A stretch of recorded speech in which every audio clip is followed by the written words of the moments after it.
The mystery of Bigfoot has been a long-standing quest for answers spanning hundreds of years.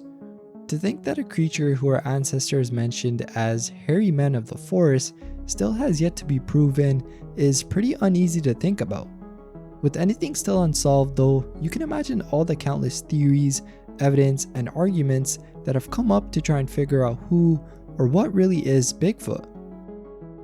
From the idea of hyperintelligence that allows it to avoid human contact, to theories of government-related or institution-related cover-ups, this iceberg will try and go over all there is to the mystery of Bigfoot, and hopefully by the end, you may get a better idea on where you stand on the Bigfoot mystery.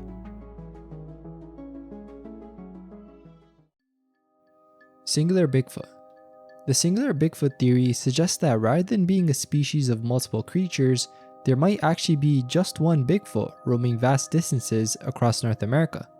This idea contrasts a lot with the more commonly held belief in a population of Bigfoots, or big feet as they're called, that would be necessary to sustain a breeding population and avoid inbreeding problems associated with small population genetics.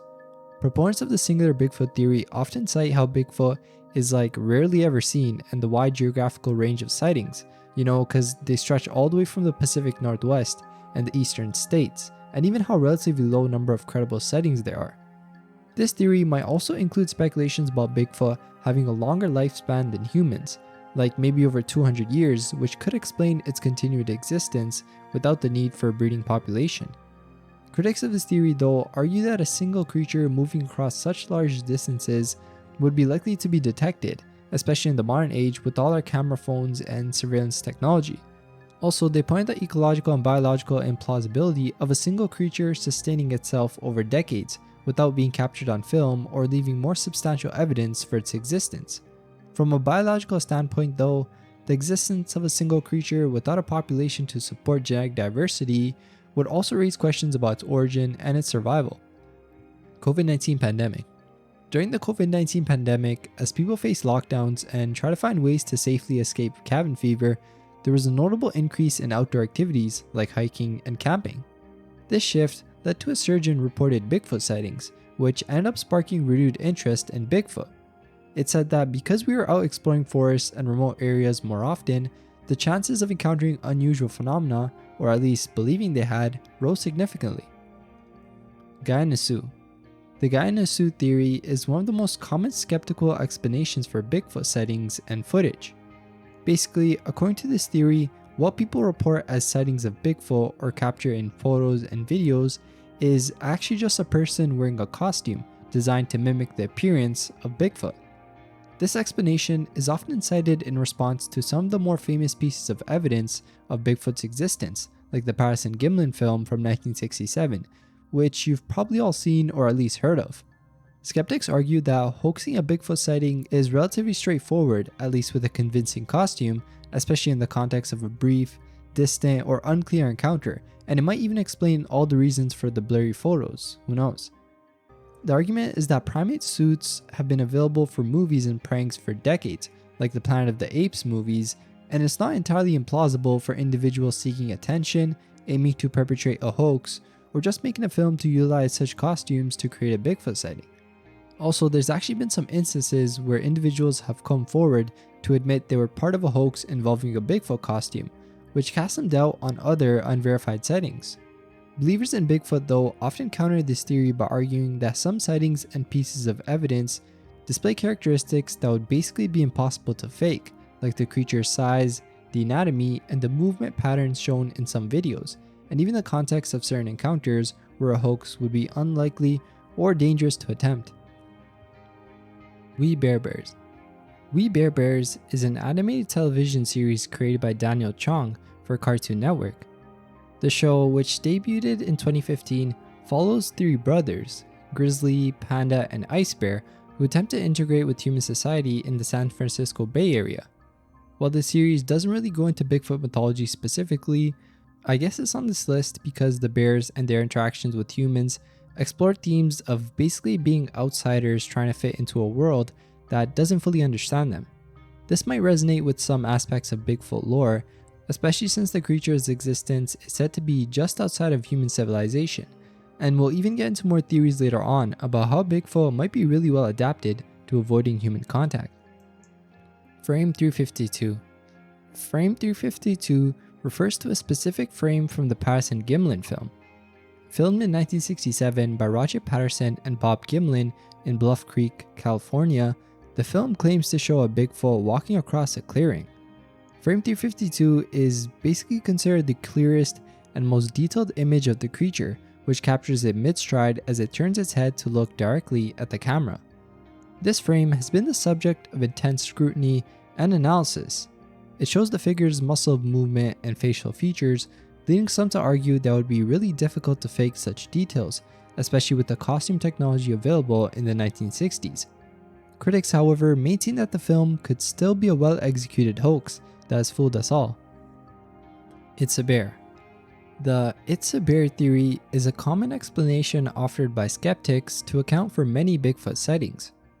As you can tell from the name, according to this theory, what witnesses believe to be Bigfoot could actually just be bears, which are known to occasionally walk on their hind legs, especially when they're curious, threatened, or attempting to reach something.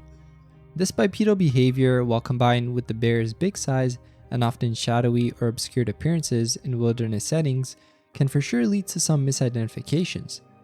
And just the idea of encountering a bear too, I feel like your mind would be in a heightened alert, which could cause you to overthink something or believe it's more than what you're seeing. Also, when people go and investigate these Bigfoot sightings, it's shown that bears have a great presence in many of the same regions where they're reported, including the forests of the Pacific Northwest and other wooded areas of North America. So yeah, given the right conditions such as poor lighting, long distances, or just brief encounters, a bear standing or walking upright could definitely be mistaken for a humanoid figure. Why hasn't anyone shot one yet? So this entry, which you can also tell from the name, basically touches on the absence of a captured specimen or body. Several reasons are offered by Bigfoot researchers and enthusiasts though to address this. First, they suggest that Bigfoot's elusiveness and intelligence allows it to avoid humans, making it difficult to track or capture. Also, those who claim to have encountered Bigfoot often describe a reluctance to harm it, either because of its human-like appearance or out of respect for what might be an undiscovered species. There's also a concern about legal and ethical implications, including potential legal repercussions and the fear of violating wildlife protection laws, which might deter individuals from taking such action. Also, Bigfoot is thought to have advanced survival skills, such as potentially burying their dead, which we'll also touch upon later, but this would basically help explain the lack of physical remains found. These factors together provide some context for why, despite numerous sightings, physical evidence in the form of body has not been produced. Hide and Seek World Champion. So this entry is basically about how Bigfoot's just this incredibly good hide and seek player, like we're talking about top of the line here, #1 ranked, that no one can compete with. But yeah, this theory basically acknowledges how Bigfoot's skill in staying hidden in the all wilderness areas is just a step ahead of human discovery. The phrase highlights the gap between the numerous claims of sightings and the lack of tangible evidence that meet scientific scrutiny. But yeah, it's just a theory out there. What do you guys think? Footprints. Bigfoot footprint casts have been part of the lore for decades. These casts are made from alleged Bigfoot footprints found across North America, with the sizes and shapes varying, but typically measuring at least 14 inches long. The fascination with Bigfoot footprints can be traced back to 1958, when a construction worker named Jerry Crew discovered a set of large, mysterious footprints at his work site in Northern California. This discovery basically shifted the focus from the Himalayan abdominal snowman to what was dubbed Bigfoot in North America. One of the most famous footprint casts though was made by Roger Patterson in Bluff Creek, Northern California in 1967. This cast, along with others collected over the years, has been subject to both skepticism and serious academic study. Notably, anthropologists like Dr. Grover Krantz and Dr. Jeff Meldrum have devoted significant research to these footprints, with Meldrum in particular supporting the possibility of Bigfoot's existence based on his analysis of these prints. While some casts have been dismissed as hoaxes, the sheer number and variety of footprints have helped keep the debate about Bigfoot's existence alive. Dr. Squatch. Dr. Squatch is an American company that creates personal care products specifically designed for men. Founded in 2013 in San Diego and now headquartered in Los Angeles, Dr. Squatch was basically first known for its bar soap. And over time, the brand expanded its product line to include items like toothpaste and deodorant. But that's not really the point here. The point is that it has a connection to Bigfoot, also known as Sasquatch, you can tell from the name, and it probably used Bigfoot because it suggests a return to the nature in the wild, or, untamed aspects of manhood. The company gained significant attention and growth through creative marketing strategies, including a successful Kickstarter campaign in 2016, viral TikTok advertisements targeting Gen Z, and even a Super Bowl commercial. The Man Who Killed Hitler and Then Bigfoot. The Man Who Killed Hitler and Then the Bigfoot is a 2018 American adventure drama written and directed by Robert D. Krasowski. The movie explores the life of Calvin Barr, played by Elliot and Turner in his younger years, who is portrayed as the person responsible for assassinating Adolf Hitler during World War II. Later in life, Barr is recruited for another mission of equal importance, but of a different nature, being to track and eliminate a Bigfoot carrying a deadly plague that threatens to wipe out humanity. Despite this sensational title though, the film isn't really a straightforward action movie. Instead, it goes into themes of heroism, the impact of war, and the burden of carrying secrets. The character of Barr is shown as a quiet, reflective man living a solitary life with the weight of his past actions. The film contrasts his encounters with Hitler and Bigfoot as pivotal moments that define his legacy, while also exploring the personal cost of his actions. Bigfoot beer commercials.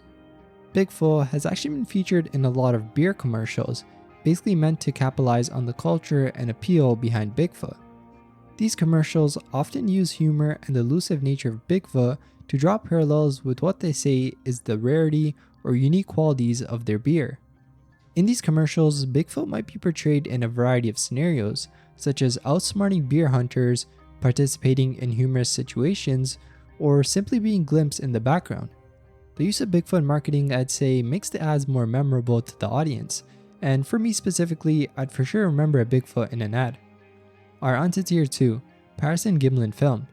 The Patterson Gimlin film, which we've been subtly referring to all this time, was shot in 1967 in Northern California and captures what is claimed to be, the best evidence for Bigfoot. The footage, which lasts just under a minute, includes the iconic frame 352, showing a large ape-like figure looking over its shoulder right at the camera. But yeah, it's really famous, and this image has basically become like a universal symbol for Bigfoot. There's all sorts of things like merchandise and, a lot of things that refer to the Patterson Gimlin film for their, their logo or whatever. So it's really big out there. But yeah, even though there's advancements in technology and costume design, the film has yet to be 100% debunked. The film's backstory basically involves Roger Patterson and Bob Gimlin, two former rodeo men who embarked on this filming adventure, with Patterson passing away in 1972, but always insisting on the film's authenticity. Gimlin, on the other hand, for a significant period, avoided public discussions on the topic, only to later actively participate in interviews and Bigfoot conferences. Critics and supporters alike have really dissected the film, comparing it to costume technologies of the time, such as those used in Planet of the Apes. Some, like Jeffrey Meldrum, professor of anatomy and anthropology, argue for the film's authenticity based on the detailed anatomical features visible in Patty, which are not replicable with a simple costume. On the other hand though, skeptics claim that the film is just a hoax, citing inconsistencies in the accounts of Patterson and Gimlin and allegations that the footage was nothing more than a man in an ape suit. Seattle Supersonics. The Seattle Supersonics was an NBA team that played in Seattle until 2008 before relocating to Oklahoma City, and even had a mascot which was inspired by Bigfoot. The choice of a Bigfoot-inspired mascot is basically why it's on this entry, and it was fitting for a team based in Seattle since the city is surrounded by forests and mountains where many Bigfoot sightings have actually been reported. But yeah, the team is no longer running. GTA Bigfoot. The GTA series by Rockstar Games has added a lot of urban legends and myths to its detailed open world environments, including the legend of Bigfoot. The most notable instance is in GTA San Andreas, where players speculated about the existence of Bigfoot within the game's vast fictional state of San Andreas, inspired by parts of California and Nevada. For years, players shared rumors and alleged sightings of Bigfoot in the game's dense forest area known as the Baco Beyond, though initial versions of the game didn't actually include the creature. The Bigfoot legend within GTA became such a significant part of the game's folklore that Rockstar Games even later embraced the myth in subsequent titles too. In GTA 5, the developers officially included Bigfoot as part of the game. Players were able to engage in a mission called The Last One, where they basically track down a creature dressed in a Bigfoot costume. Also, through the use of a special pilot plant found in the game, players can even experience playing as a Bigfoot, which I think is really cool. Eyeshine. Eyeshine, a phenomenon often reported in Bigfoot sightings, refers to the reflection of light from the creature's eyes, giving the appearance of glowing. These eyewitness accounts have described the eyeshine in various colors, most commonly red, but also green, amber, blue, and a mix of colors. The theory of bioluminescence, where organisms emit light through their biochemistry, has been suggested as an explanation. However, this is kinda unlikely in Bigfoot since bioluminescence is primarily found in invertebrates and a few fish species, but not in mammals or primates. Another explanation relates to the anatomy and function of eyes in general. Sasquatch eyes, presumed to be larger than human eyes, may gather more light because of a wider pupil. This increased light gathering ability could contribute to better night vision, which might explain the reported eyeshine when light reflects off the retinas. But the presence of a tapetum lucidum, a layer behind the retina that enhances low light vision in many nocturnal animals, remains speculative in Bigfoot because of a lack of concrete evidence and the fact that no great apes, including humans, possess this trait. Another possible cause for eyeshine could be the reflection from the choroid, a vascular layer behind the retina which is seen in humans under certain lightning conditions. This could be more pronounced in Bigfoot because of the larger size of their eyes. But yeah, this is pretty hypothetical since they're all just theories. Neanderthal. The connection between Neanderthals and Bigfoot is a pretty interesting topic in theory. Neanderthals, known scientifically as Homo neanderthalensis, were a group of humans who lived in Eurasia until about 40,000 years ago.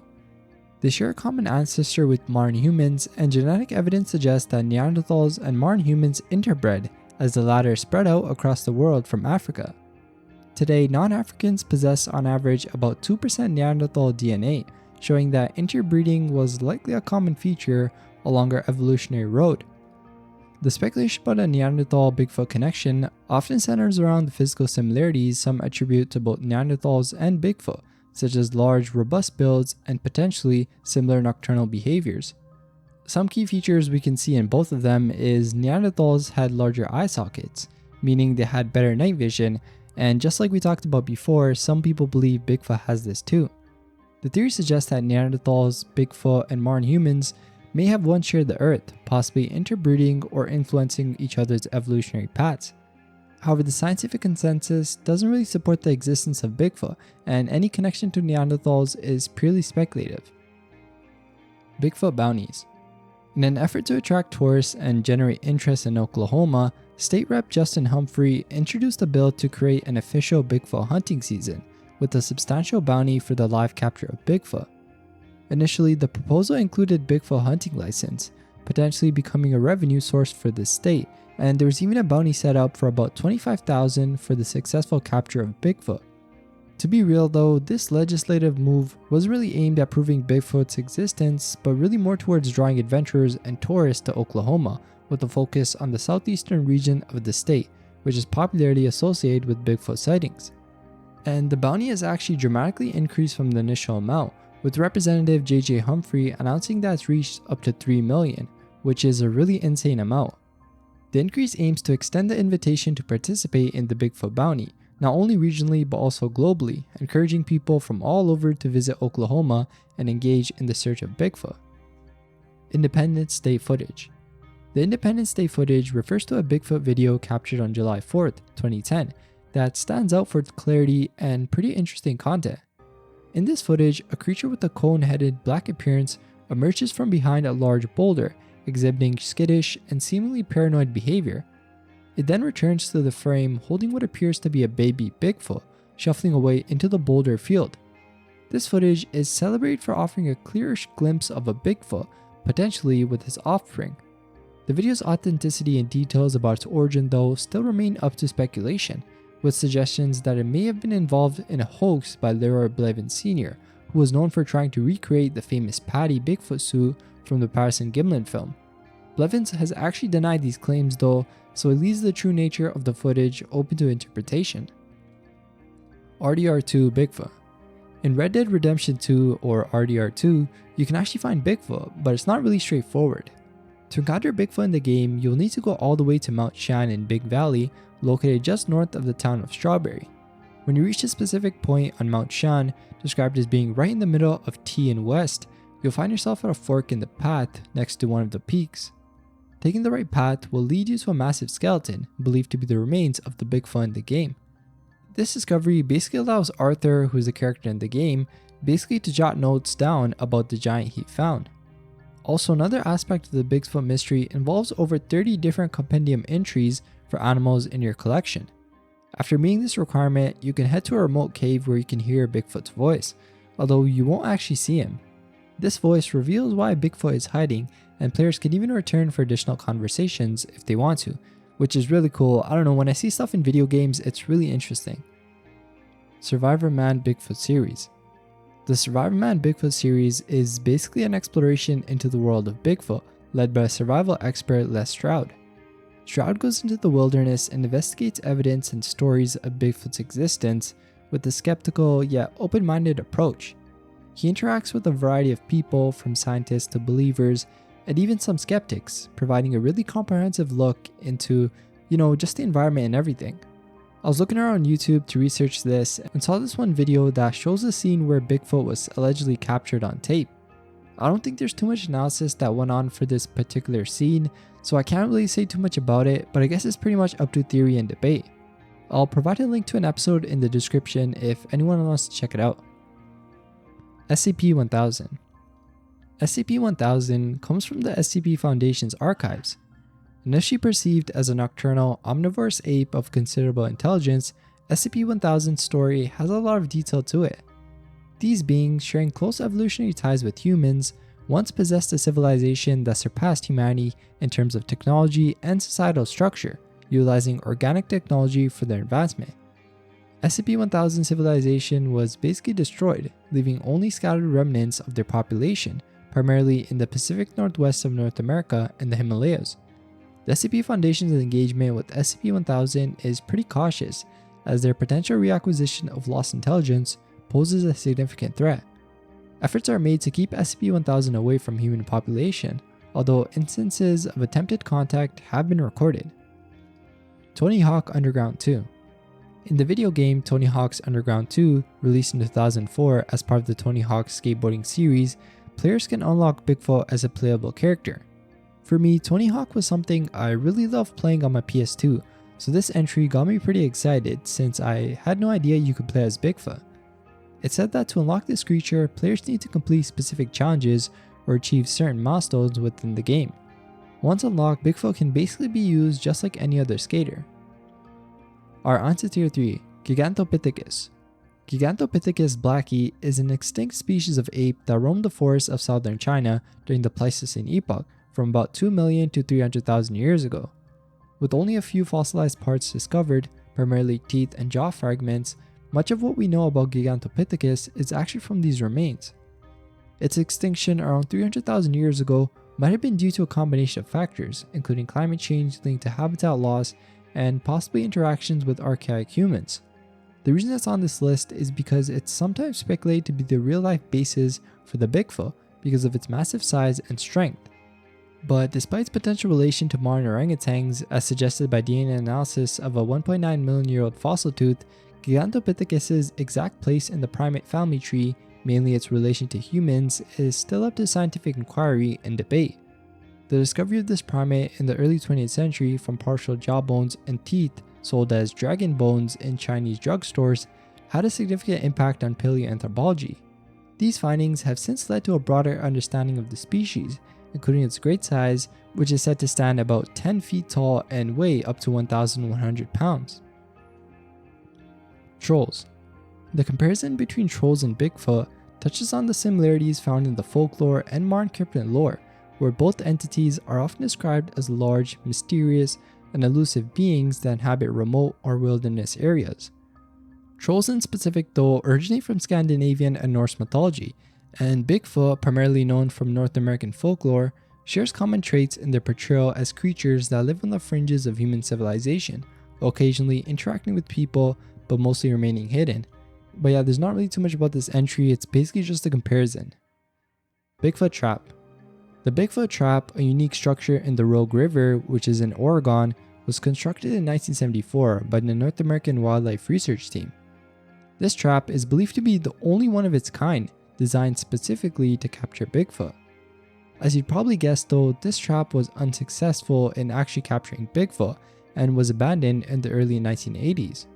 Today, it's basically used as a historical novelty, maintained by the United States Forest Service and attracting hundreds of visitors each year who are drawn to its story and remote location. The backstory of the Bigfoot trap begins with inspiration from Perry Lowell, a miner who claimed to have discovered large, human-like tracks near the Applegate River. This sighting spurred the North American Wildlife Research Team to construct the trap, which was baited with carcasses for 6 years. However, the only captives it ever held were bears, not the sought-after Bigfoot. In 2006, under the Passport in Time program, the trap underwent repairs by the US Forest Service because of its deteriorating condition. But yeah, it's not really something that's actually used nowadays, it's more like a historical relic. The Legend of Boggy Creek. The Legend of Boggy Creek is a classic docudrama horror film released in 1972, directed and conceived by Charles B. Pierce, an Arkansas native. This film, set around the town of Folk, Arkansas, explored the lore of the Folk monster, a Bigfoot-type creature reportedly sighted in the area all the way since the 1940s. The movie featured interviews with local residents, who claimed to have encountered the creature and even dramatic reenactments of these encounters. Also, something cool to add is many of the actors actually played themselves in the movie, meaning they were playing their own stories. This approach added some more authenticity to the film, and it ended up being a success since it grossed over $20 million. Bigfoot DNA samples. The Bigfoot-human DNA connection hypothesis suggests that Bigfoot, if it exists, might share a significant genetic overlap with modern humans that shows a close evolutionary relationship.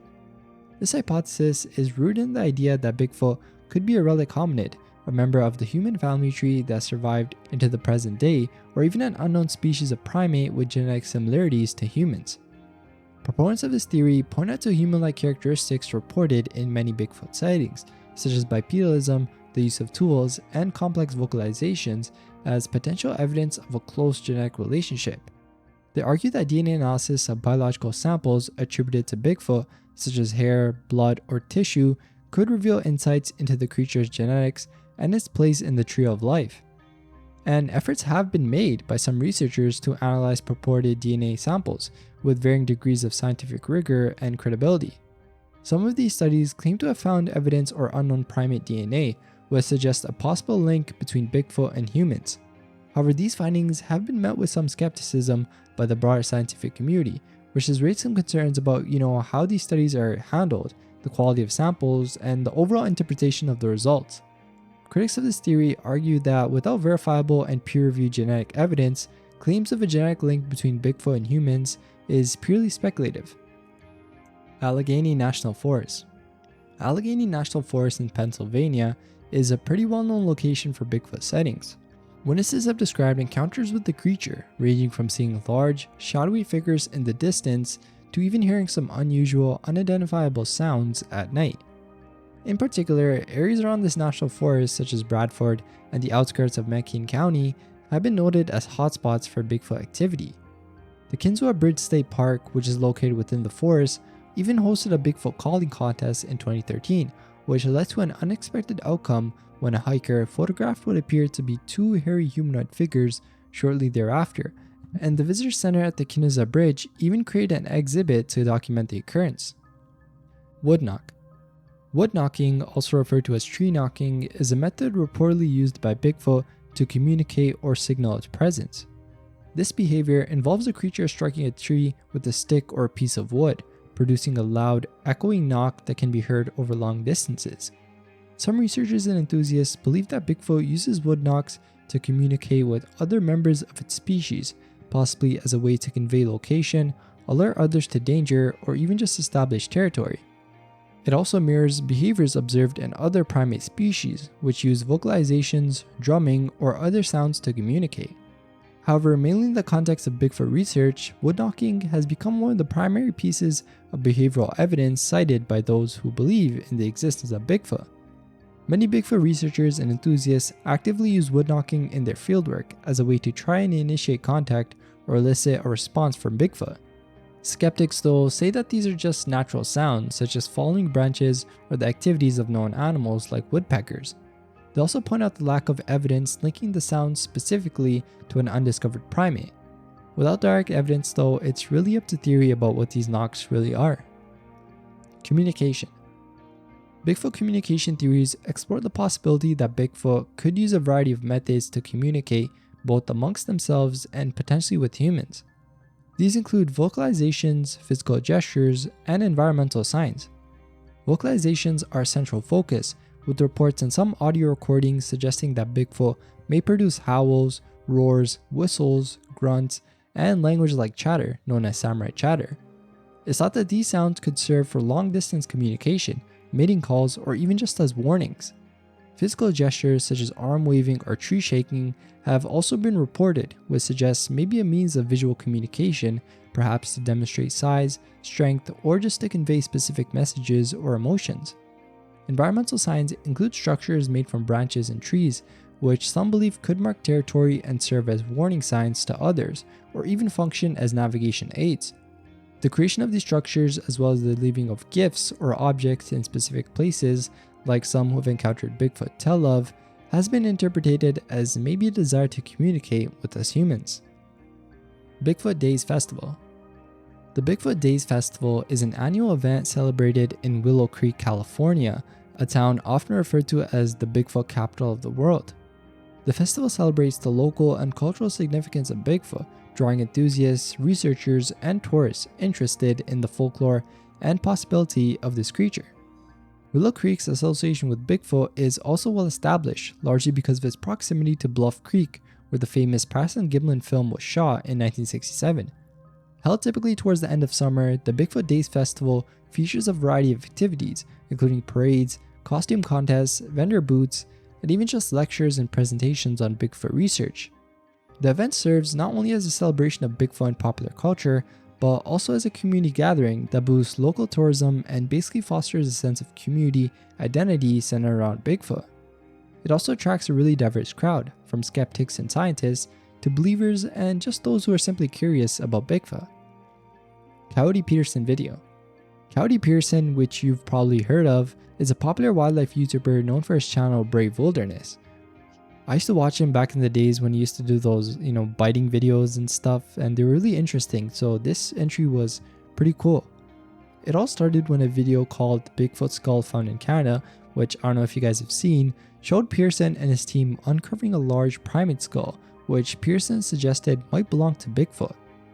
The reveal generated a mix of intrigue and skepticism among his followers, with some expressing disappointment and feeling misled by what they considered, just clickbait content.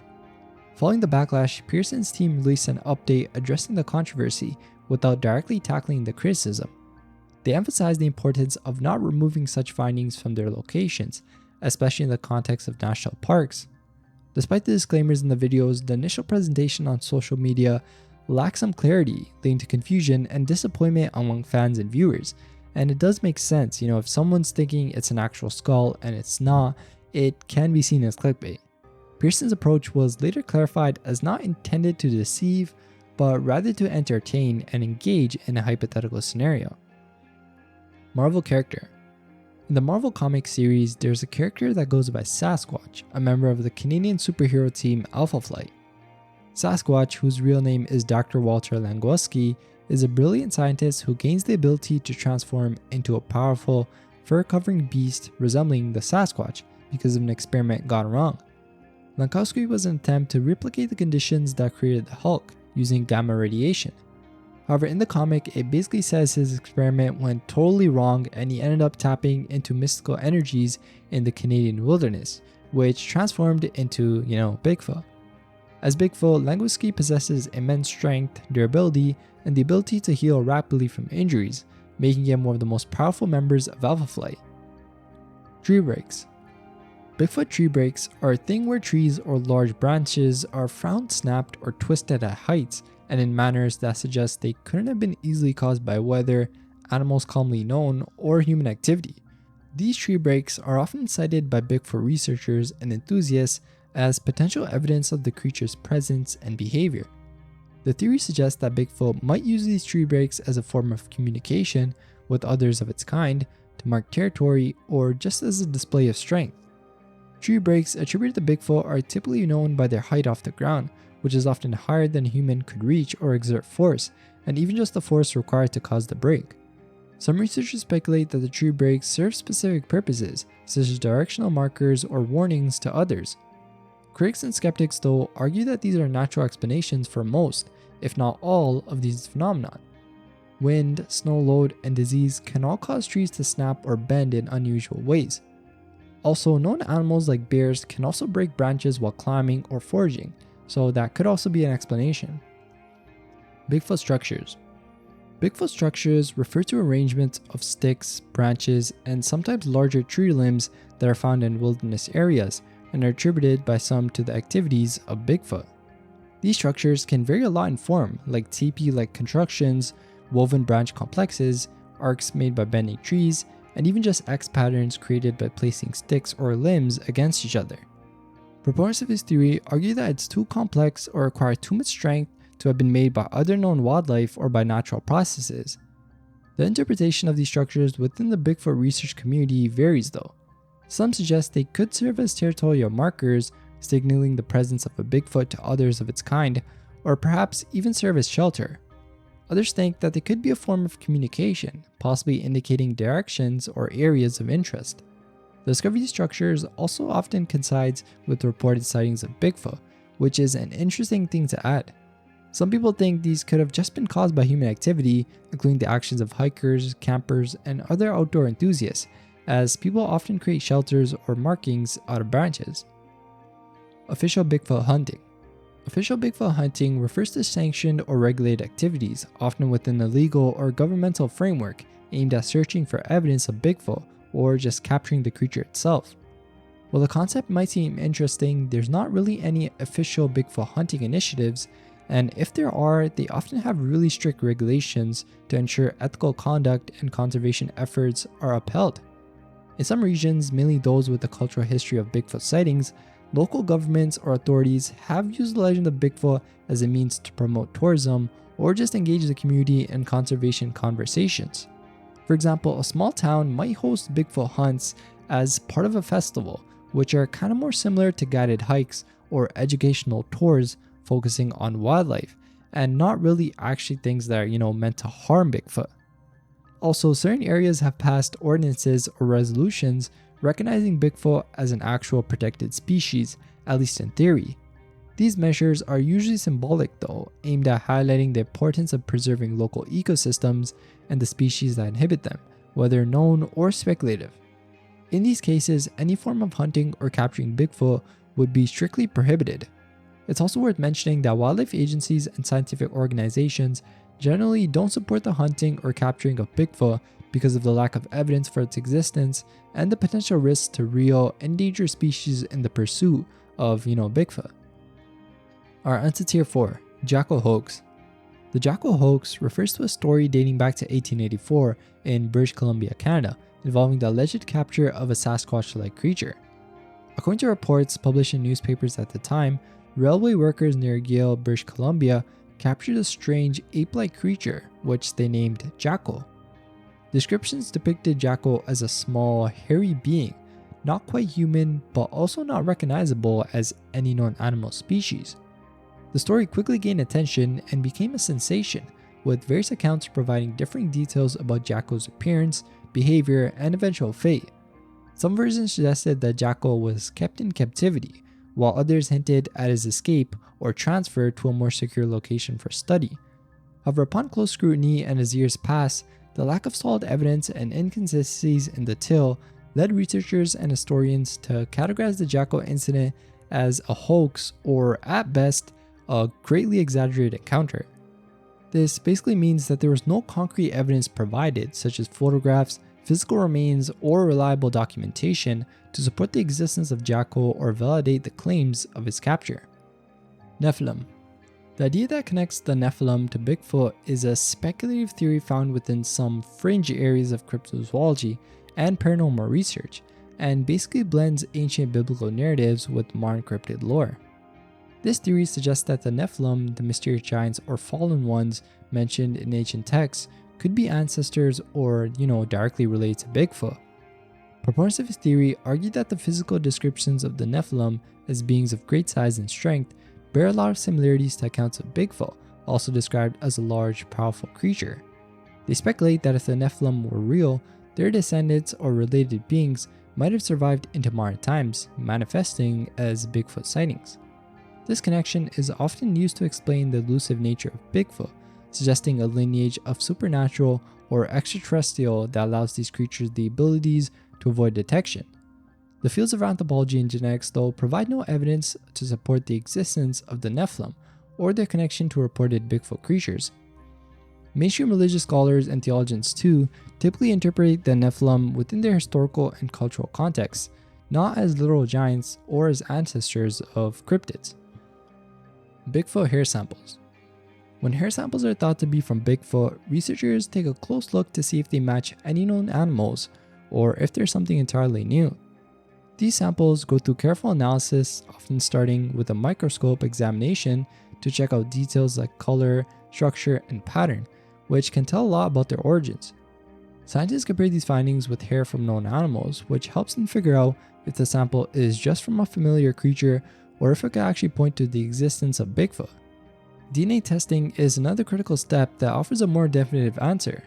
By extracting DNA from the hair, researchers can compare it to genetic databases of wildlife, but many samples either don't have enough DNA or match with common animals like bear or wolves.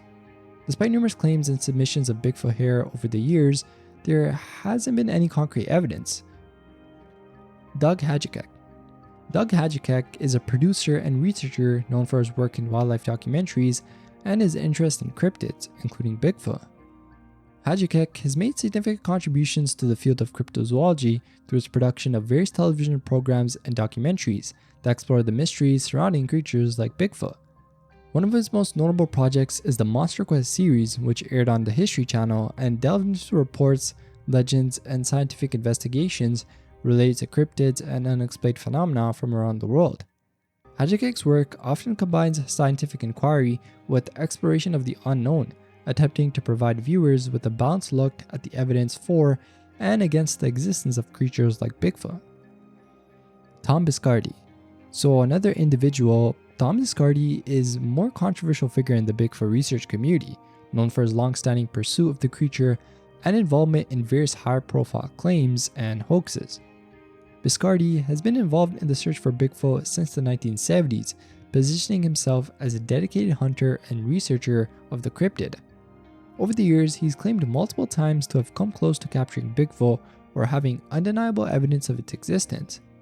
One of the most notable incidents associated with Biscardi occurred in 2008 when he was involved in a hoax where two men claimed to have found a Bigfoot body in Georgia. Obviously, this was a huge claim, and Biscardi was initially involved in promoting the discovery since he was asserting that this was actual physical evidence of Bigfoot. However, it was later revealed that the body was a rubber suit, leading to widespread criticism and further scrutiny of Biscardi's credibility in the cryptozoology community. Despite the controversies though, Biscardi has continued his pursuit of Bigfoot through various ventures, including organizing expeditions, creating documentaries, and even just hosting a radio show dedicated to Bigfoot research. His company, which is called Bigfoot Project Investments Inc., aimed to monetize the search for Bigfoot through media and merchandise. Critics argue that Biscardi's sensational claims and involvement in hoaxes have undermined serious research into Bigfoot and contributed to public skepticism about the field in general. So they basically say he's affected cryptozoology negatively, I guess. Supporters, however, may see him as a figure who has brought attention for the search of cryptids, regardless of the controversies surrounding his methods and various claims. I don't know, what do you guys think? Bigfoot color variation. The most commonly reported fur colors for Bigfoot are either dark brown and black, which would offer camouflage in the dense forests and rugged landscapes where sightings often occur. However, there are also accounts of Bigfoot creatures with reddish or cinnamon-colored fur, and even more rarely, reports of gray or silver-haired individuals, which some speculate could indicate age or regional variation within the species. These color variations are significant for several reasons. First, they suggest that if Bigfoot were real, there could be a population large enough to allow for genetic diversity. Secondly, the different colors might help Bigfoot adapt to various environments, from the dark, dense forests of the Pacific Northwest to the lighter, drier woodlands of other regions. Bigfoot Mapping Project. The Bigfoot Mapping Project is an initiative aimed at tracking and visualizing reported sightings of Bigfoot across North America. This project uses GIS, or Geographic Information Systems, and other mapping technologies to compile and analyze data on Bigfoot encounters, sightings, and other related phenomena. By plotting these incidents on maps, the project seeks to identify patterns, hotspots, and potential migration routes of this creature, which would provide a unique and comprehensive overview of Bigfoot activity. The initiative is valuable for both researchers and the general public, since it offers some pretty cool insights into the frequency, distribution, and characteristics of Bigfoot sightings. It even allows for a more scientific approach to understanding where and when Bigfoot is most likely to be seen, since they use data of geography, climate, vegetation, and wildlife habits to all get a percentage and everything. This could basically, in theory, assist in focusing research efforts and expeditions to areas with higher activity levels, potentially increasing the chances of gathering credible evidence. Participants and contributors to the Bigfoot Mapping Project range from eyewitnesses reporting their encounters to even just researchers and enthusiasts compiling and analyzing data. The project really encourages community involvement and relies on the submission of detailed sighting reports to build and refine their database. Bigfoot protection. One of the most notable examples of Bigfoot protection laws comes from Washington. In 1969, the country passed an ordinance declaring it a felony to harm a Bigfoot, which was later amended in 1984 to designate the entire county a Sasquatch refugee area.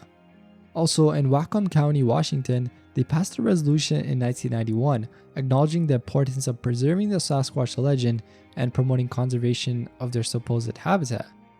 These laws and resolutions, while really focused on the protection of a potentially mythical creature, also serve broader environmental goals. By drawing attention to the habitats where Bigfoot is purported to live, such initiatives indirectly promote the conservation of wilderness areas and the biodiversity within them. Even if Bigfoot, doesn't actually live there, the other species can, be safe. Jeffrey Meldrum. So we mentioned this individual before, and like before, we talked about how he's a professor of anatomy and anthropology, and his work is in Idaho State University. Jeffrey Meldrum basically brings a unique blend of academic rigor and open-mindedness to the study of Bigfoot. His background in physical anthropology and primate anatomy positions him well to evaluate evidence such as footprint casts purported to belong to the creature with a critical scientific eye. Meldrum's interest in Bigfoot was sparked by an encounter with a set of unusual footprints in the early 1990s. Since then, he has gathered one of the largest collections of alleged Bigfoot footprint casts and has conducted detailed analysis on each of these artifacts. Meldrum argues that the diversity and anatomical detail observed in some of these casts suggest the presence of an unknown bipedal primate living in North America. He's even authored several books and articles on the topic, including Sasquatch Legend Meets Science, where he examines the evidence for Bigfoot from a scientific perspective. In this work, Meldrum addresses various types of evidence, including eyewitness accounts, footprint casts, and video footage, applying scientific method to assess their credibility and significance. Despite skepticism from many in the scientific community, Meldrum advocates for the serious investigation of Bigfoot, as if it's an actual real species, and he argues that dismissing such phenomenon outright is antithetical to the spirit of scientific inquiry. He has obviously faced some skepticism for his focus on a subject considered by many to be pseudoscience, but he continues to argue that the existence of Bigfoot is a question that can and should be addressed through rigorous scientific methodology. Albert Ostman. Albert Ostman's story is one of the most famous and intriguing accounts in Bigfoot lore. The story basically goes that in 1974, Ostman, a Canadian prospector, claimed he was abducted by Sasquatch whilst camping in British Columbia. According to Osman, he was sleeping in a sleeping bag when suddenly he was picked up and carried for several hours by a large creature. Eventually, he found himself in a camp surrounded by a family of 4 Sasquatch-like beings, with 2 adults and 2 younger ones. Osman described the creatures as being very large, with the adult male standing at about 8 feet tall. He claimed to have spent 6 days with them, observing their behaviors and interactions. He even noted that they seemed to be curious about him, but didn't want to harm him. To escape, Osman claimed he made the adult Sasquatch ingest a can of snuff, causing the creature to become incapacitated, and which allowed Osman to flee. Despite his story seeming kinda hard to believe, Osman was consistent in his recounting of the events throughout his life, and even passed a lie detector test, which is a really cool detail. His account has been a subject of much debate among Bigfoot enthusiasts and skeptics alike, with some believing that story adds evidence to the existence of Bigfoot, while others question his account. Tier 5. Bauman's Story. Bauman's story, recounted by President Theodore Roosevelt in his book The Wilderness Hunter, published in 1983, is one of the earliest and most famous tales that resemble modern Bigfoot encounters in North American folklore. The story dates back to the late 19th century and involves a frontiersman referred to only as Bauman, who supposedly encountered a menacing ape-like creature in the mountains along the border between Idaho and Montana. According to Roosevelt's account, Bauman and his partner were trapping in a remote area when they noticed signs of a large, 2-legged creature lurking near their camp. This unseen presence seemed to follow and observe them, creating a really uneasy atmosphere for them. After several days, the situation escalated when Bauman returned to their camp to find his partner brutally killed, with the clear implication that the mysterious creature they had sensed was responsible. Roosevelt, a noted outdoorsman and hunter, lent a certain credibility to the tale by including it in his writings, although he didn't really mention that he endorsed the existence of such creatures.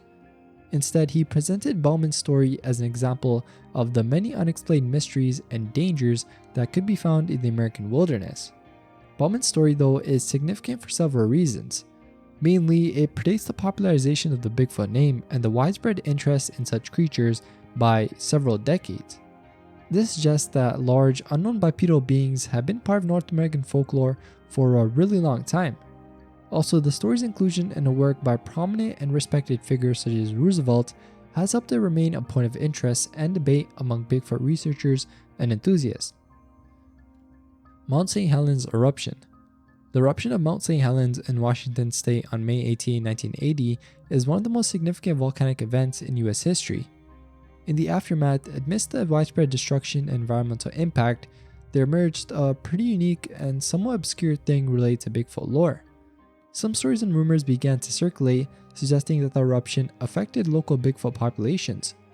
One of the most notable stories about this involves the alleged discovery of Bigfoot bodies in the aftermath of the eruption. According to these accounts, emergency and rescue personnel, as well as loggers and other workers involved in the cleanup and recovery efforts, encountered the remains of several large, ape-like creatures among the debris. These accounts suggest that the creatures were victims of the eruption, either caught in the blast or by succumbing to the subsequent environmental devastation. There are also tales of government involvement in the recovery and concealment of these remains, as sort of a conspiracy theory.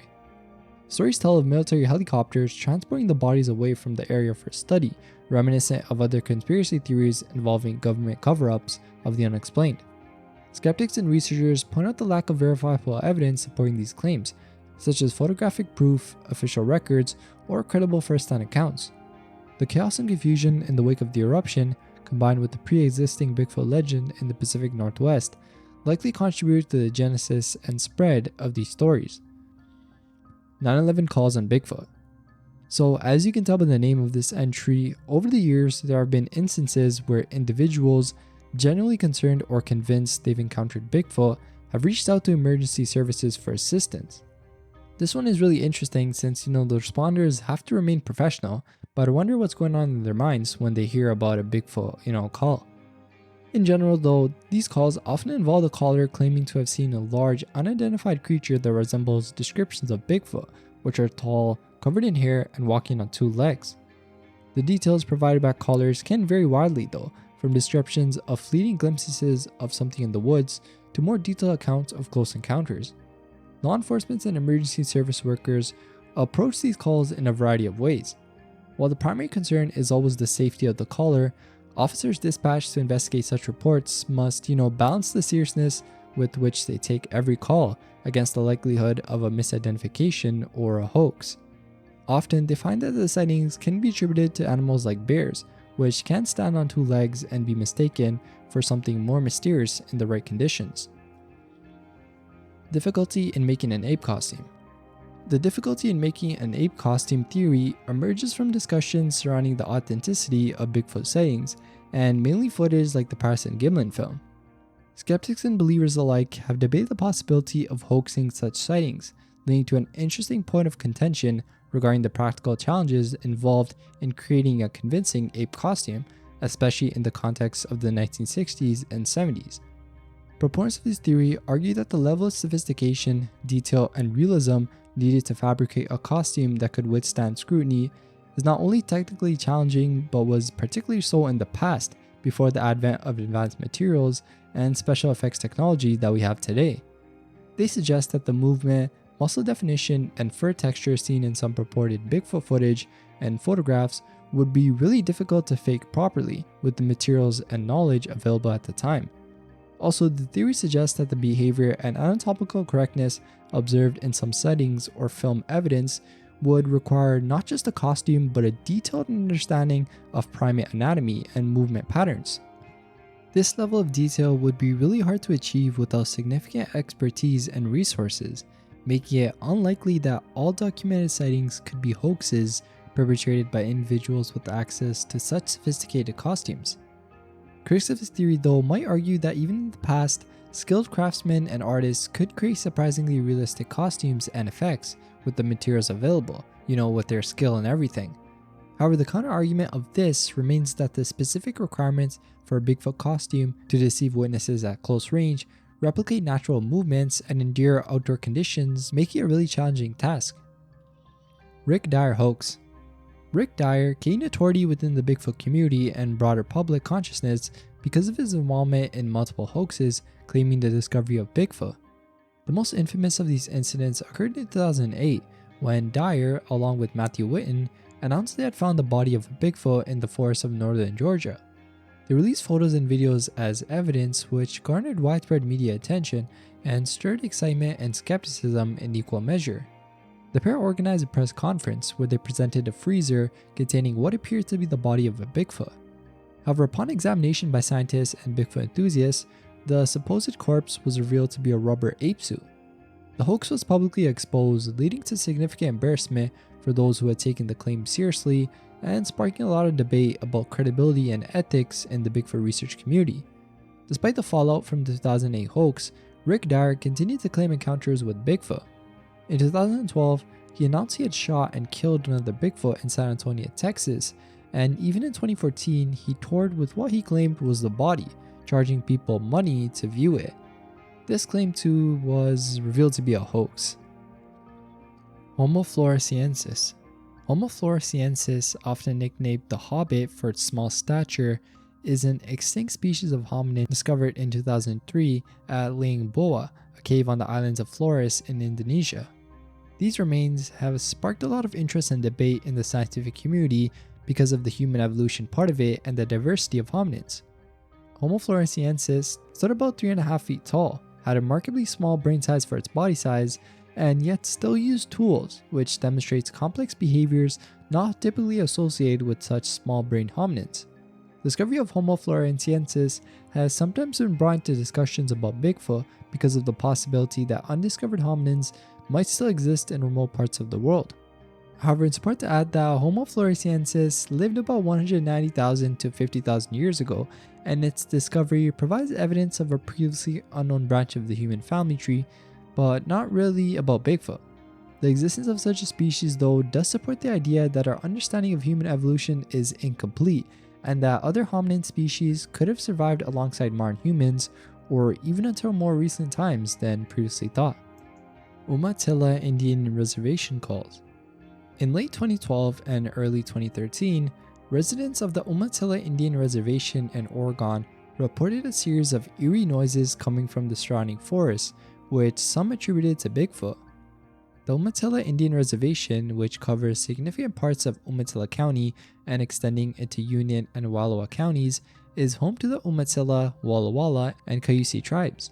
The area's dense forests and rugged terrain make it a prime candidate for the kind of secluded habitat that would be necessary for a large, elusive creature like Bigfoot to exist undetected.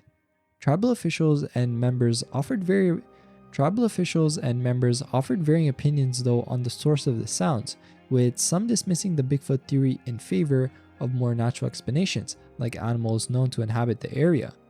Wildlife experts suggested that the noises could be attributed to foxes, cougars, or other known wildlife, noting that such animals can produce a wide range of sounds that might be unfamiliar to the human ear, especially under conditions that carry and distort noise over long distances. Despite the logical explanations offered by wildlife experts though, the reports of strange noises on the Umatilla Reservation still adds to the lore of Bigfoot possibly living in the Pacific Northwest. Hyperintelligence Hypothesis. The Bigfoot hyperintelligence hypothesis is a speculative theory in cryptozoology that suggests Bigfoot possesses intelligence levels comparable to or surpassing that of humans. Proponents of this theory argue that such high intelligence could explain the creature's ability to avoid detection and capture, navigate complex environments, and possibly even communicate or exhibit culture in ways not yet understood by science. This hypothesis emerges from a combination of anecdotal evidence, including reported sightings, encounters where Bigfoot allegedly displayed problem-solving skills, evasive tactics, and apparent use of natural materials in ways that suggest deliberate manipulation or tool use. Some suggest that Bigfoot might even possess a sophisticated understanding of its environment, enabling it to remain largely invisible to humans and traditional methods of wildlife studies. Advocates of this hypothesis also point to the lack of physical evidence, like bodies or remains, as indicative of Bigfoot's ability to bury its dead or otherwise conceal evidence of its existence, a behavior that would require abstract thought and foresight. Also, the theory suggests that Bigfoot could have developed highly advanced stealth techniques or even an understanding of human technology and search patterns, allowing it to effectively evade researchers and enthusiasts. Dennis Martin Case. The Dennis Martin case is a tragic and mysterious disappearance that occurred on June 14, 1969 in the Great Smoky Mountains National Park, Tennessee. Dennis Martin, who was a 6-year-old boy, vanished while on a camping trip with his family over the Father's Day weekend. The case became one of the most extensive search and rescue operations in the park's history and has remained unsolved for decades. The Martin family, along with relatives, were enjoying a day at Spence Field, a high mountain meadow, when Dennis and some other children decided to play a game of hide and seek in the nearby woods. Dennis was seen going behind a bush to hide, but when the children emerged, Dennis was nowhere to be found. Despite immediate efforts to locate him, Dennis had seemingly vanished without any trace. The search for Dennis Martin quickly escalated, involving hundreds of volunteers, the National Park Service, the FBI, and even the United States Army Special Forces. The rugged and dense terrain of the Smoky Mountains, combined with heavy rainfalls and subsequent flooding, significantly hampered the search efforts. Despite the massive scale of the operation and subsequent investigations, no conclusive evidence of Dennis's whereabouts was ever found. Over the years, the Dennis Martin case has sparked numerous theories about what could have happened to him, ranging from an animal attack, getting lost and succumbing to the elements, to the possibility of an abduction. One particular aspect that fueled speculation, and the reason why it's on this entry, was by a report from a family, the Key family, who claimed to have heard a scream and observed an unkempt man moving through the woods on the same day Dennis disappeared, though this sighting was never definitely linked to the case. Ape Canyon. Ape Canyon is a gorge along the edge of the Plains of Abraham on the southeastern side of Mount St. Helens in the state of Washington. It gained historical significance in its name from an alleged encounter between miners and a group of ape men in 1924. This encounter is one of the earliest and most famous stories in the lore of Bigfoot in the Pacific Northwest. According to the story, a group of miners operating a claim in the canyon were attacked one night by several mountain devils or ape men after one of the miners had reportedly shot at one of these creatures early in the day. The miners described these beings as large, hairy, bipedal creatures that hurled rocks onto their cabin and even attempted to break in. The incident lasted throughout the night, and the miners fled the area at dawn, leaving behind their cabin, which they claimed was destroyed by the creatures. Following the 1924 encounter in Ape Canyon, the incident significantly influenced the public and scientific interest in Sasquatch. The miners' account led to numerous expeditions into the area, aiming to find evidence of these supposed ape men.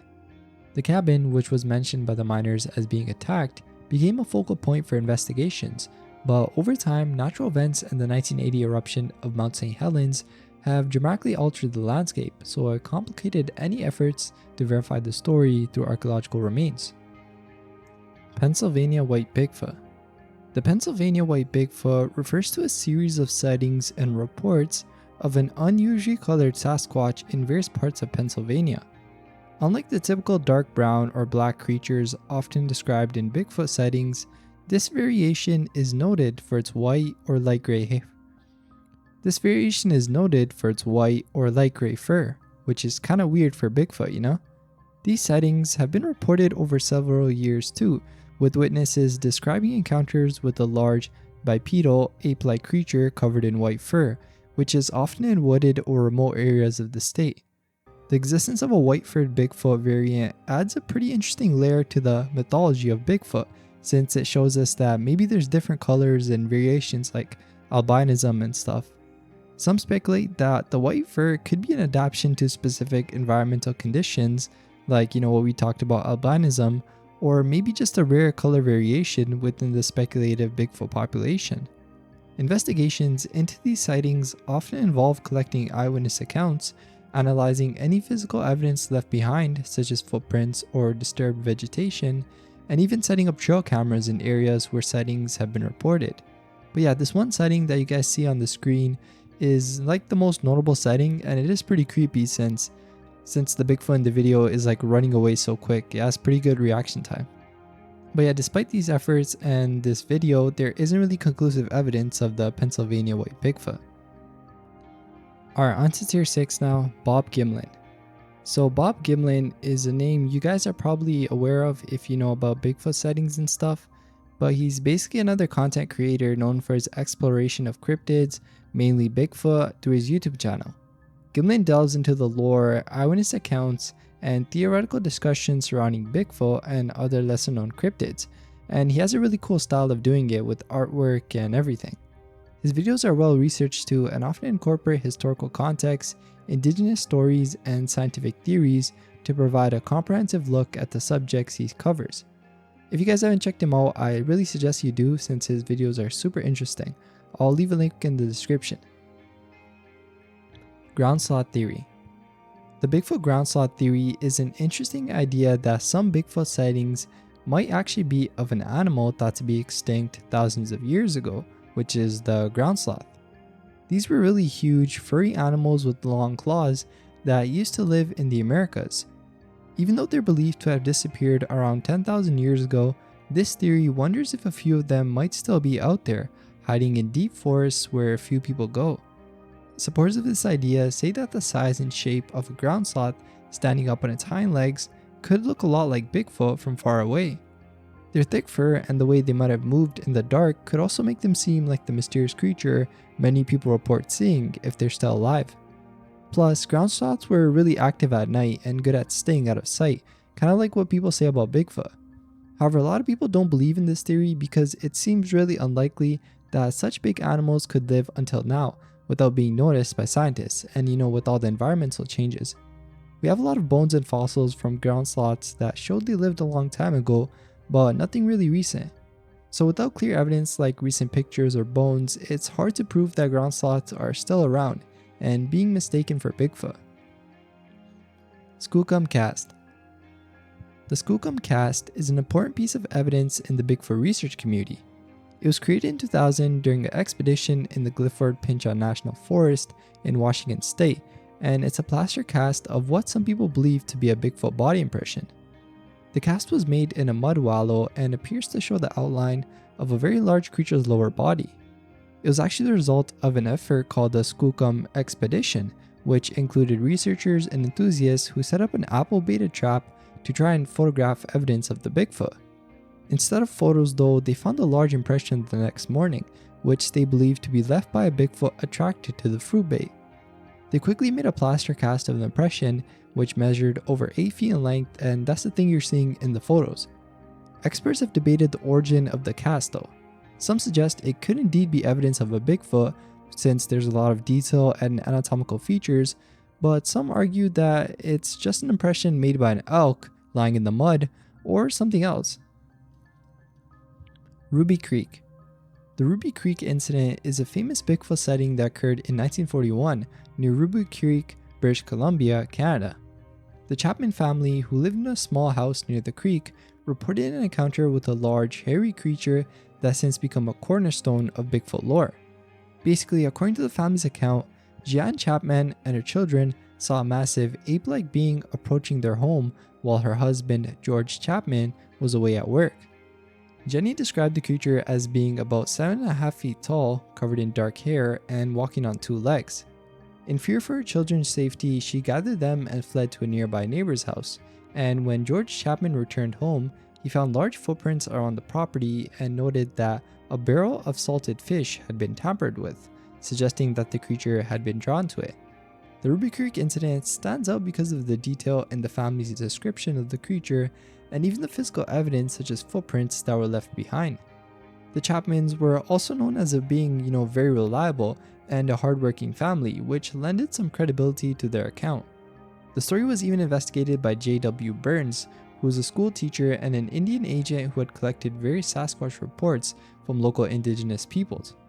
Also, something cool to add is Burns' writings helped popularize the term Sasquatch, which is derived from the Halkomelem language of the indigenous peoples of the region. Hairy Man Cave Paintings. The Hairy Man Cave Paintings refer to ancient pictographs found in the Tule River Indian Reservation in California, which some believe depict figures resembling Bigfoot. These paintings, which are estimated to be about 1,000 years old, are located in a remote area known as Painted Rock in the foothills of the Sierra Nevada. The pictographs show large, human-like figures with exaggerated features, including oversized bodies and limbs, which some interpret as representations of Bigfoot-like creatures. These figures are often referred to as hairy man, family, or Bigfoot by those who study and interpret them. Local Native American tribes, mainly the Yokuts, have oral traditions that speak of giant, hairy beings living in the nearby forest, which they regard with a mixture of reverence and caution too. These stories were passed down through generations and often describe the beings as possessing great strength, a deep connection to nature, and a desire to avoid human contact, which resonates a lot with Bigfoot. The Hairy Man cave paintings are seen as some as a visual representation of these oral traditions, which provides a link to the region's ancient past and suggests a long-standing awareness of Bigfoot-like creatures. Researchers and enthusiasts who support the connection between the pictographs and Bigfoot often cite the paintings as potential evidence of a long history of encounters with such creatures in North America. They argue that the consistency of Bigfoot descriptions over time and across different cultures could be indicative of a real, undiscovered animal. Paul Freeman. Paul Freeman was a notable figure in the Bigfoot research community and was known for his efforts to gather evidence of the creature's existence. As a former U.S. Forest Service patrolman, Freeman first claimed to have encountered Bigfoot in 1982 in the Walla Walla region of Washington state. It's said that this experience was the reason that transformed him into an active and passionate Bigfoot researcher and enthusiast. Freeman's most significant contribution to the field, though, was his video footage obtained in 1994 in the Blue Mountains of Washington. The footage appears to show a large bipedal creature moving through the forest, which Freeman claimed was a Bigfoot. In addition to the video, he collected various physical evidences, such as footprints, which he cast in plaster, asserting that they belonged to the creature. But the authenticity of Freeman's evidence, especially the video, has had a lot of debate in the Bigfoot research community and among, just skeptics. Some researchers consider his findings among the most credible evidence of Bigfoot's existence because of the details visible in the footprints and the apparent non-human characteristics of the figure in the video. However, others have criticized the evidence, suggesting that it might have been just a hoax, or a man in a suit, or all the other things that we talked about. Bigfoot cover-up theory. The Bigfoot cover-up theory suggests that evidence of Bigfoot's existence has been encountered and properly documented, but is deliberately being concealed by governmental or scientific authorities. Proponents of this theory believe that the discovery of an unknown primate living in North America forests could have significant implications for forestry, conservation laws, and land use, and potentially leads to restrictions on logging, mining, and development. As a result, they argue that there might be a vested interest in keeping Bigfoot's existence under wraps. Supporters of this theory often cite instances where individuals claim to have reported sightings or evidence to authorities, only to allegedly encounter dismissal, secrecy, or even intimidation. They also point to the lack of official recognition of Bigfoot by scientific institutions as further evidence of a deliberate cover-up. Some even go further and suggest that physical evidence like bodies or bones have been recovered but are kept hidden from the public eye. Critics, though, of this theory say that it's highly unlikely that this could be maintained over decades, especially considering the number of people who would need to be involved. They also note the lack of concrete evidence supporting the idea of a cover-up, such as credible documentation or whistleblowers from within the alleged concealing organizations.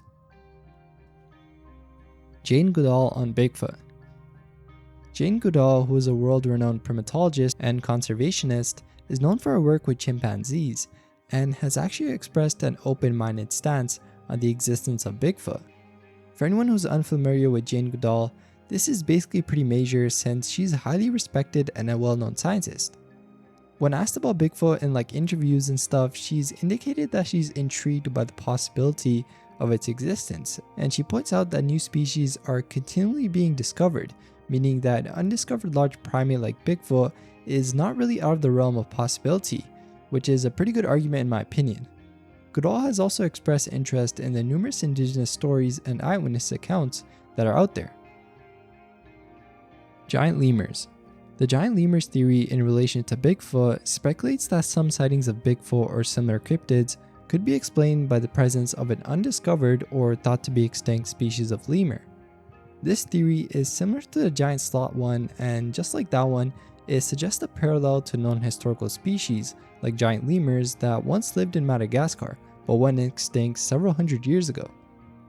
Giant lemurs like the koala lemur and the sloth lemur were significantly larger than any lemur species alive today, with some reaching sizes comparable to that of a gorilla. These extinct species were part of Madagascar's megafauna that disappeared after human arrival on the island, likely because of hunting and habitat destruction. Proponents of the giant lemurs theory argue that if such large primates once existed, it's conceivable that similar large primate species could have existed or might still exist in other parts of the world, including the forests of North America, where Bigfoot sightings are common. They suggest that a surviving giant lemur or similar undiscovered primate could account for some of the eyewitness reports of Bigfoot, given the potential for large size and bipedal locomotion. Critics, though, on the other hand, point out the significant differences in environment, climate, and ecological niches between Madagascar and North America, which kind of makes it unlikely that a giant lemur-like creature would evolve or survive in North American forests. Also, there isn't really any fossil evidence to support the presence of such primates in North America, so that's also something to consider. High frequency of sightings can't easily be explained.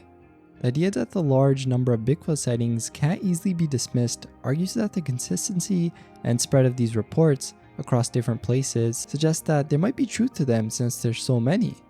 People have reported seeing Bigfoot not just in one spot but all over North America, and even in other parts of the world under different names like the Yeti or the Yowie. The proposal goes that it's hard to believe that every single one of these sightings is a mistake or a hoax. Supporters of this theory point out to several reasons why these sightings are compelling. For one, many reports come from credible witnesses, including law enforcement and outdoors professionals who are familiar with local wildlife and less likely to be fooled by a bear or other common animals.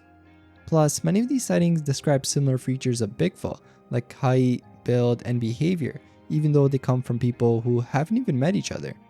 Another point to mention is the historical aspect.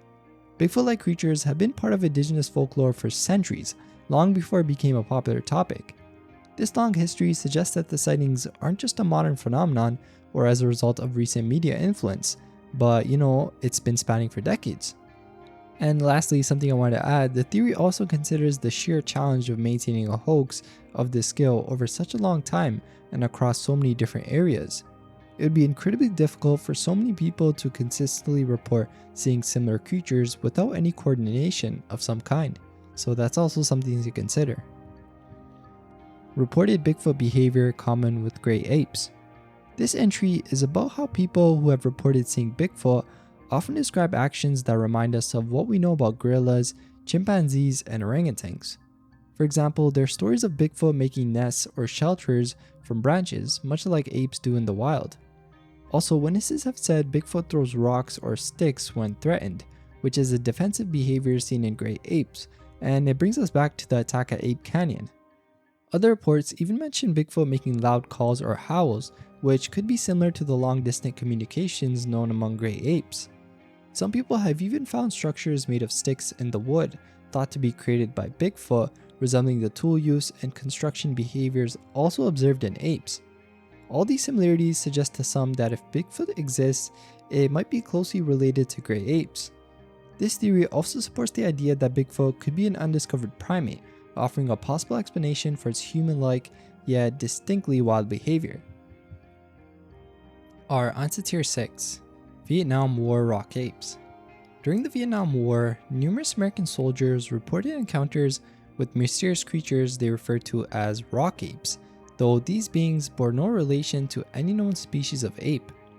These accounts primarily come from the dense jungles of Vietnam, where soldiers were not only battling the Viet Cong, but also facing the challenges of surviving in an environment filled with unknown animals and difficult terrain. The rock apes, as described by witnesses, were small bipedal beings covered in hair, exhibiting aggressive behavior, especially when disturbed. Soldiers recounted how these creatures would often throw rocks, scream, and sometimes directly confront them, leading to numerous tales of really eerie encounters in the jungles. The name rock apes itself stems from the reported habit of throwing stones at the soldiers of their camps, and skeptics argue that the stressful conditions of war, combined with the unfamiliar jungle environment, could have led soldiers to misidentify known animals, like the region's native maquis, as something more mysterious. Another thing is that the dense foliage and shadows of the jungle at night can also play some tricks on the eyes, making even familiar animals seem strange and unfamiliar. However, some who have reported these encounters insist that what they saw didn't match any known species of wildlife in Vietnam, suggesting that the rock apes may be an undiscovered species, or perhaps, Bigfoot. Fossil record extremely incomplete. Alright, so the fossil record, of course, we know that it's incomplete and there's a lot of species still out there that we've never even heard of.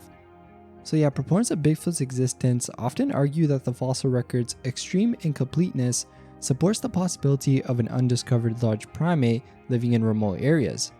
They point out that many species have existed on Earth, yet only a tiny fraction have been really discovered through fossils. And this is because of the specific and relatively rare conditions that need to be met for fossilization to occur, including rapid burial and the presence of certain minerals that can preserve organic material over millennia. Given these requirements, the chances of one organism becoming fossilized are pretty slim.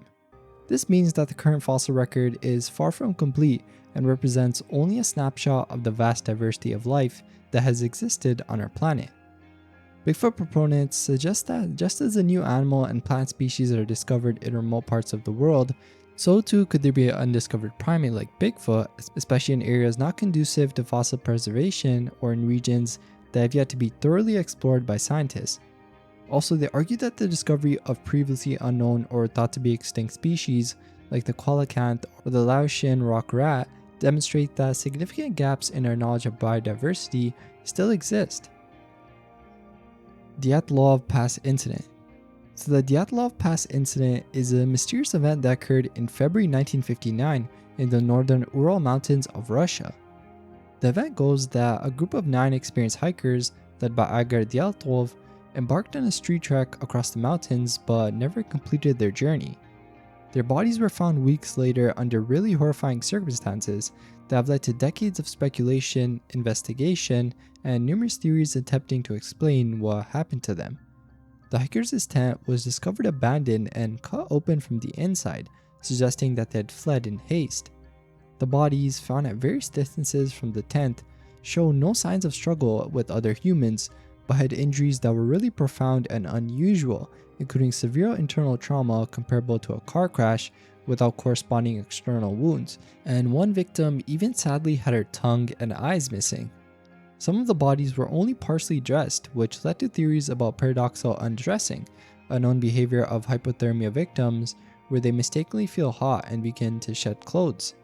Several theories have been proposed over the years to explain the Dyatlov-Pass incident, ranging from natural causes such as an avalanche, infrasound-induced panic, or maybe a sudden and violent snowstorm, to even more speculative ones including military experiments, UFOs, or attacks by indigenous Mansi people, or even like a Bigfoot or Yeti-like creature.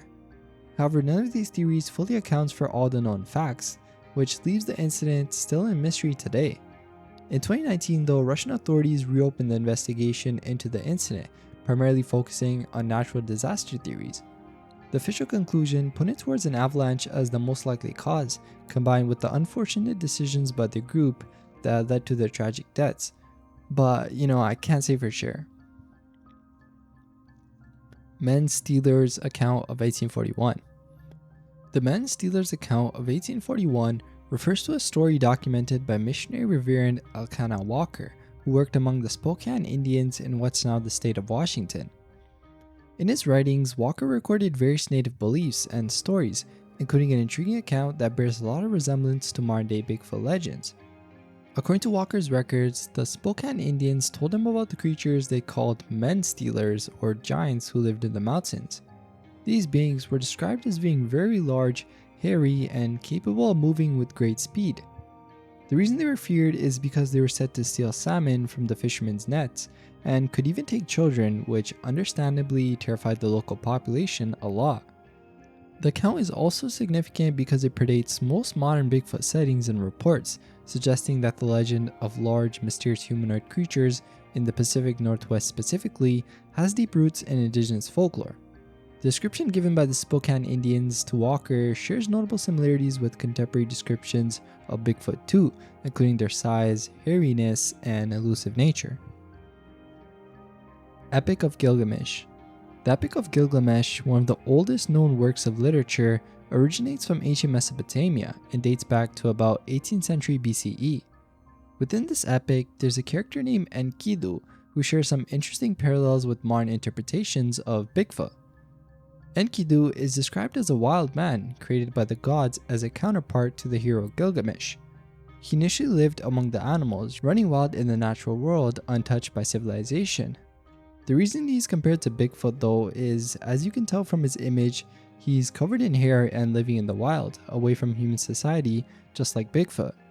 The connection between Enkidu and Bigfoot isn't actually direct though, but still highlights how tales of humanoid creatures living on the fringes of human society are still a recurring theme in human mythology and folklore. Beast of Seven Chutes. The Beast of Seven Chutes refers to a reported sighting of an unidentified creature near the Sept Chutes waterfall park in Quebec, Canada. The name Seven Chutes refers to a series of waterfalls on the Sainte Anne River, and it's in this scenic but rugged area that a photograph said to be of a mysterious creature was taken in 2005. The image depicts what appears to be a large, hairy being standing near the water, which some believe could be evidence of Bigfoot in the Canadian wilderness. Some argue that the figure's features and posture suggest a primate-like creature not recognized by science, while others think the image could be a hoax involving a person in a costume or a case of pareidolia, where the human mind perceives a familiar pattern in random or ambiguous visual data. But yeah, like all the photos out there, there isn't definite evidence to confirm who's behind the Beast of Seven Chutes photo, but something to note though that the area's dense forest and remote location does make it a plausible habitat for an undiscovered species remaining hidden from human society. Bigfoot buried their dead. The theory that Bigfoot buried their dead is one of the several hypotheses put forward to explain the lack of physical evidence we have, such as bodies or bones, for the evidence of Bigfoot. Proponents of this idea suggest that Bigfoot, with the assumption that it's a highly intelligent and possible socially complex creature, might have rituals or practices for dealing with their deceased, similar to human funerary customs. This could involve burying their dead in undisclosed locations, thereby keeping their remains hidden from human and other animals.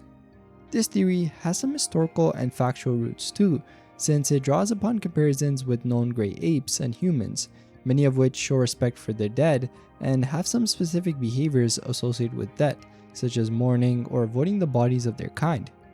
By suggesting that Bigfoot may share this trait, proponents argue that it's plausible for a species with advanced social behaviors and intelligence to keep their existence largely unknown, even in death.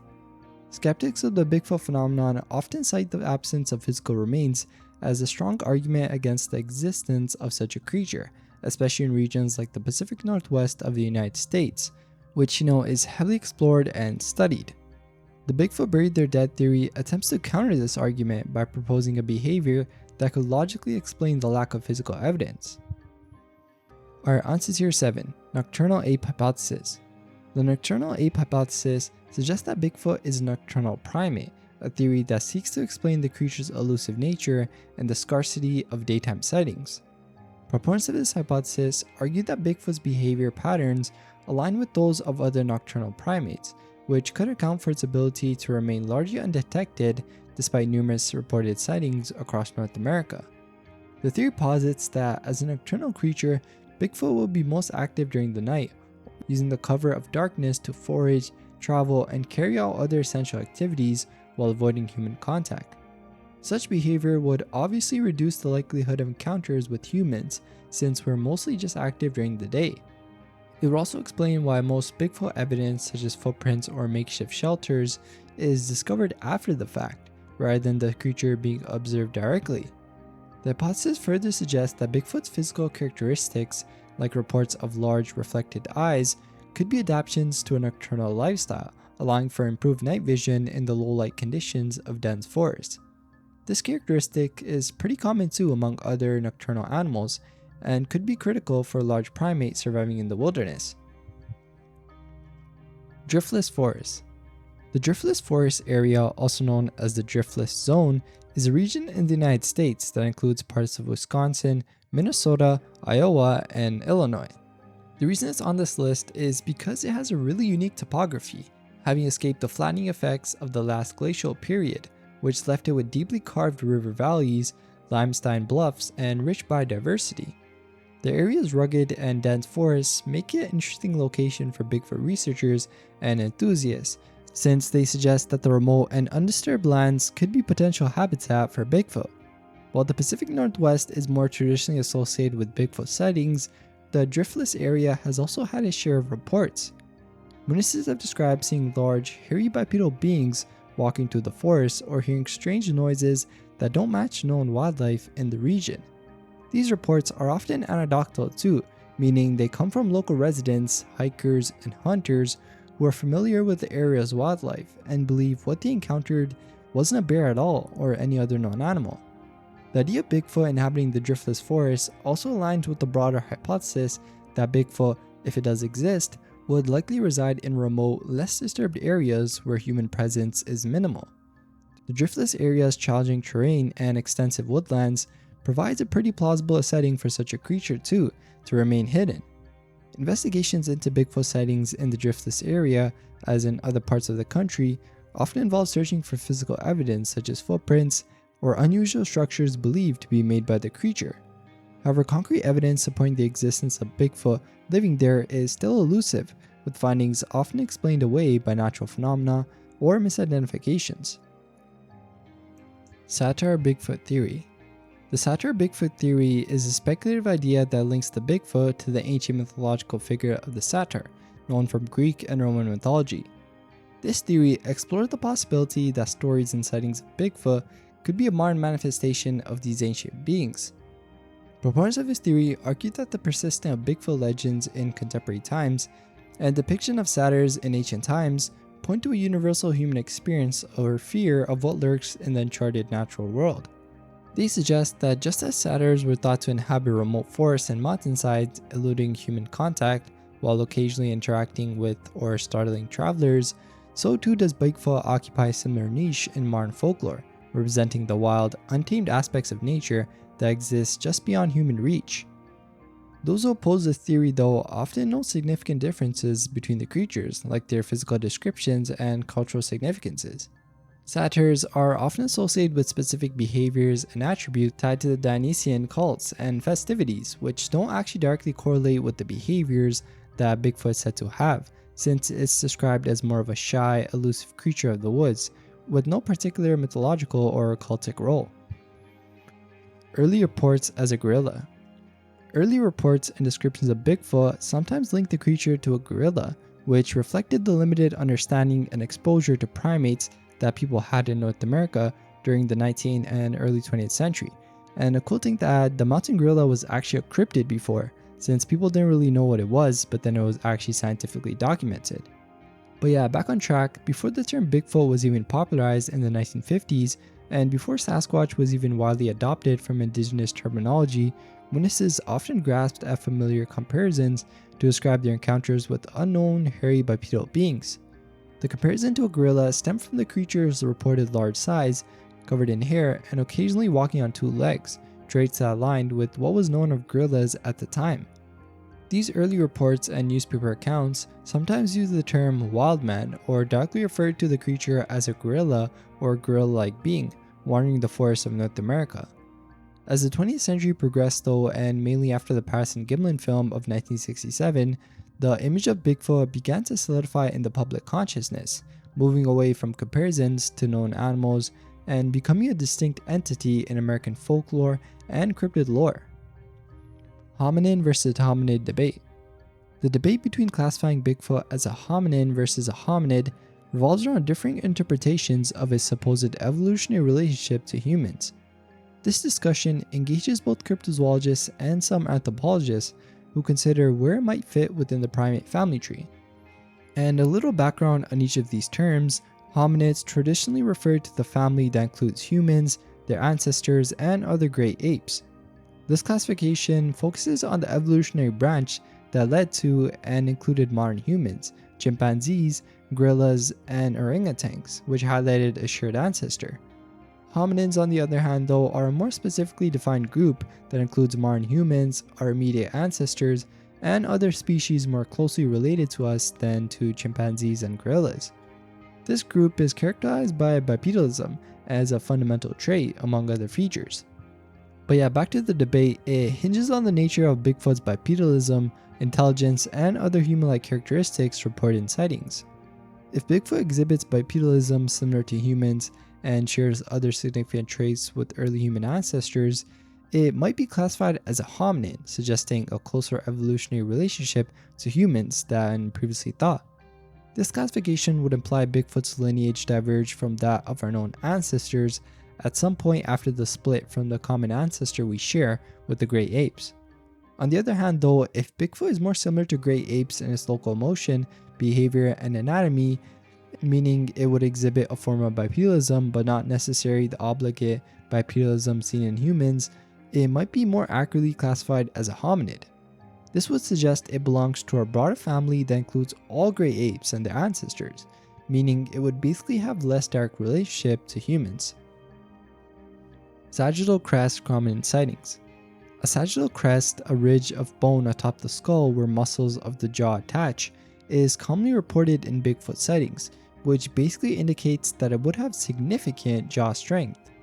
This anatomical feature, which is prominent in some extinct hominids and great apes like gorillas, suggests a creature adapted to a diet requiring really powerful chewing forces. In reports of Bigfoot, the sagittal crest is often cited as part of descriptions that liken the creature to both human and ape characteristics, which reinforces the theory that if Bigfoot does exist, it could be a relic hominin or an unknown primate with the physiology suggesting a mix of bipedal locomotion and formidable jaw strength for processing food. This is kind of like an add-on to the last thing too, about it being a hominin. If this was proven true though, it would really have a big impact on primatology since it proved that there's an unknown primate still out there. Extinct Sasquatch hypothesis. The extinct Sasquatch hypothesis suggests that creatures resembling the modern descriptions of Bigfoot or Sasquatch once existed but have since become extinct. This theory points out that historical accounts and ancient folklore about large, hairy bipedal beings could be based on encounters with real species that lived alongside humans in the past but have not survived to the present day. The hypothesis draws parallels with known extinct hominids, such as Neanderthals or Denisovans, and proposes that Bigfoot-like creatures could have been another branch of human evolutionary tree, or even just a separate primate species that has not been yet discovered by science. Supporters of this hypothesis often cite the discovery of Gigantopithecus, a massive prehistoric ape that lived in Asia and is known only from fossil teeth and jawbones, like we talked about before. They speculate that Gigantopithecus or a similar species might have migrated to North America via the Bering Land Bridge, and might have ended up being the legends of Bigfoot in Native American folklore and later sightings. Like we talked about before too though, we know the fossil record is incomplete, so it does for sure open the possibility that undiscovered species have lived alongside humans. Harry Turtledove novels. Harry Turtledove, who is known for his work in alternate history, historical fiction, and science fiction, includes Bigfoot-like creatures in some of his novels, using them to explore themes of coexistence, misunderstanding, and cultural exchange between humans and other intelligent beings. In his storytelling, Turtledove often imagines scenarios where humans interact with mythical or fictional species, including Bigfoot, in ways that challenge conventional perspectives and societal norms. One notable example is Turtledove's A Different Flesh series, which is set in an alternate timeline where Homo erectus, which is referred to as Sims in the series, survived in the Americas instead of Homo sapiens. While not Bigfoot per se, the portrayal of Sims touches on similar themes relevant to Bigfoot lore, like intelligence, social structure, and the ethical considerations of interacting with another sentient species. The series examines how humans and these creatures might coexist and the moral implications of their relationship, which reflects some broader questions about humanity, empathy, and the unknown. I haven't really checked this out yet, so I can't speak too much about it, so a lot of this stuff is just from research. Sasquatch responsible for missing 411. The theory that Sasquatch could be responsible for the missing 411 phenomena connects two interesting mysteries. The missing 411 itself refers to a series of books and a coined term by author and retired police officer David Pollitt that talks about unusual cases of people disappearing in national parks and wilderness areas under some mysterious circumstances. These cases often involve sudden disappearances, with the missing individuals sometimes found miles away from where they were last seen, in areas nearly impossible for them to reach on their own. Other times, they're never actually found, or only their belongings are discovered. Some enthusiasts and speculators have linked these mysterious disappearances to Bigfoot, suggesting that the encounters with this creature could explain some or a lot of the missing 411 cases. Proponents of this theory point out to a handful of disappearance stories that includes mentions of strange sounds, unidentified tracks, or sightings of large hairy creatures, like the Dennis Martin case we mentioned. They argue that the presence of an unknown, potentially intelligent creature in these wilderness areas could account for the strange circumstances surrounding some of the disappearances. David Pollitt himself, though, actually refrains from speculating on the causes of disappearances he documents, as he emphasizes the lack of direct evidence pointing to one single explanation, like Bigfoot. Alright, on to the second last tier now, tier 8. Inability to recreate PGF. The challenges in recreating the PGF stem from several aspects. First, the costume, if it was a costume used in the original footage, has not been matched in detail or realism in subsequent attempts. The figure in the PGF, also known as Patty, exhibits natural looking fur too, muscle movements, and a body proportions that appear coherent with a living being rather than a suit. Secondly, the creature's movements in the film display a sort of fluidity and anatomical correctness that costume wearers struggle to mimic. Analysis point out, like the limb proportions and the way the creature's weight shifts as it moves aren't really easy to duplicate by humans wearing suits. Finally, the original film's environmental and contextual factors, including the specific lighting conditions, the camera's limitations, and the natural landscape, add to the footage's unique appearance. Recreating these conditions to achieve the same effect seen in the PGF has proven really difficult. So yeah, some people use these points as more evidence of the PGF actually being a real filmed video of the Bigfoot. If Bigfoot is real, it must exist everywhere theory. The theory that if Bigfoot is real, it must exist everywhere comes from the idea that for such a large undiscovered primate to remain hidden, it would need to inhabit vast, interconnected wilderness areas across the globe. This notion is based on the premise that a breeding population large enough to sustain itself without inbreeding would require a significant range of habitat. Also, similar creatures to Bigfoot, like the Yeti in the Himalayas or the Yowie in Australia, are reported in diverse cultures around the world, which does suggest a global presence of large unknown primates. And this theory also addresses several challenges in cryptozoology, being the ecological footprint of such a species, genetic diversity, and the historical consistency of sightings across different continents. For Bigfoot to avoid detection yet maintain a viable population, it would theoretically need extensive remote wilderness areas not just in North America but globally, where it would live, migrate, and find sufficient food and shelter. Critics of the theory, though, point out to the lack of physical evidence like bones, bodies, or unambiguous photos despite the widespread nature of habitats that could support such creatures. They argue that in the age of satellites, drones, and extensive wilderness exploration, the likelihood of a large undiscovered primate existing in multiple regions of the world without concrete evidence is kinda slim.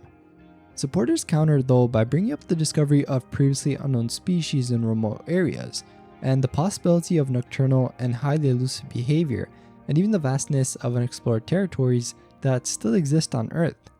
They also point to the consistency of eyewitness accounts and folklore as indicative of a phenomenon that merits further investigation. Sasquatch Sierra Sounds.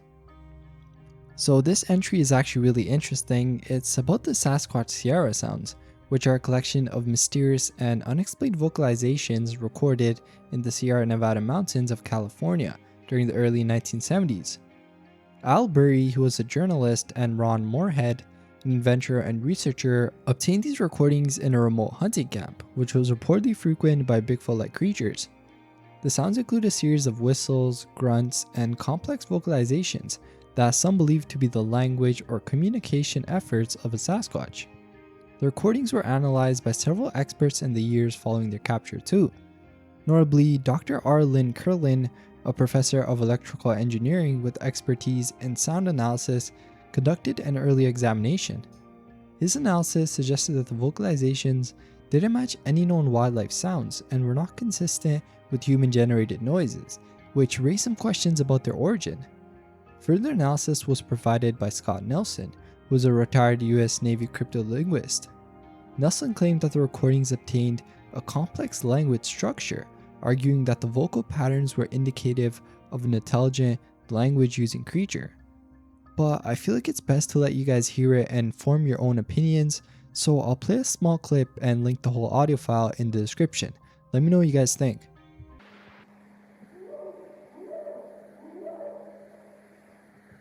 Dryopithecus hypothesis. The Dryopithecus hypothesis suggests that Bigfoot could be related to or a descendant of Dryopithecus, who is an extinct genus of apes that lived in Europe and Asia during the Miocene epoch, approximately 12.5 to 8.5 million years ago. This creature is known from fossil remains that indicate its arboreal, which is meaning tree-dwelling lifestyle, and some similarities with both modern gray apes and humans, such as aspects of its dental structure and limb proportions. Proponents of this hypothesis argue that a population of Dryopithecus or similar Miocene ape might have migrated to North America and evolved into what people report as Bigfoot today. This theory attempts to provide an evolutionary and biological context for Bigfoot, suggesting that it's not a mythical creature, but a real yet undiscovered species that has managed to survive in remote wilderness areas. The hypothesis basically draws on paleoanthropology to find a plausible ancestor for Bigfoot, pointing to the significant gaps in the fossil record and our incomplete understanding of primate evolution. By suggesting a link to Dryopithecus, the hypothesis offers a scenario where Bigfoot could be a relic population of an ancient primate lineage that has remained hidden from scientific discovery. Bigfoot mimicry. The concept of Bigfoot mimicry refers to the alleged ability of Bigfoot to imitate the sounds of other animals, and possibly even human voices or man-made noises. If you guys hear the Sierra sounds, you'll kinda know what I'm talking about. This ability is cited by researchers and eyewitnesses who claim to have heard vocalizations they attribute to Bigfoot, which closely resemble the calls of common wildlife such as owls, wolves, coyotes, or even less identifiable, complex noises that seem to mimic mechanical sounds or human speech patterns. The idea that Bigfoot might possess such an ability kinda adds on to the theory of intelligence and adaptability that would enable it to communicate or camouflage its presence. And if Bigfoot were capable of such a behavior, it could explain some of the difficulties in conclusively identifying its presence based solely on auditory evidence. Some even suggest that Bigfoot uses this ability strategically to avoid detection or to communicate with others of its kind without revealing its location to humans. Systema Naturae. Systema Naturae is a landmark work in the field of biology, authored by Swedish botanist, zoologist, and physician Carl Linnaeus. First published in 1735, it laid the foundations for the binomial system of nomenclature, fundamentally changing the way species are classified and named. Linnaeus introduced a hierarchical system of classification, organizing plants and animals into kingdoms, classes, orders, genera, and species. If scientists were to discover Bigfoot and prove it exists, they would use this system to figure out where Bigfoot fits in the animal kingdom. This system organizes living things into groups like kingdoms, classes, and families based on what they look like and how they relate to each other.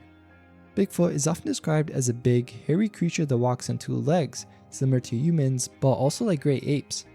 So if we were to place Bigfoot in Linnaeus' system, it would likely go in the Mammalia class because it's a warm-blooded creature with hair. Within that class, Bigfoot would be in the primates order, which is the same group that includes humans, monkeys, and apes. This is because Bigfoot has traits that are similar to those in the primates order, like walking on two legs and having hands that can grab things.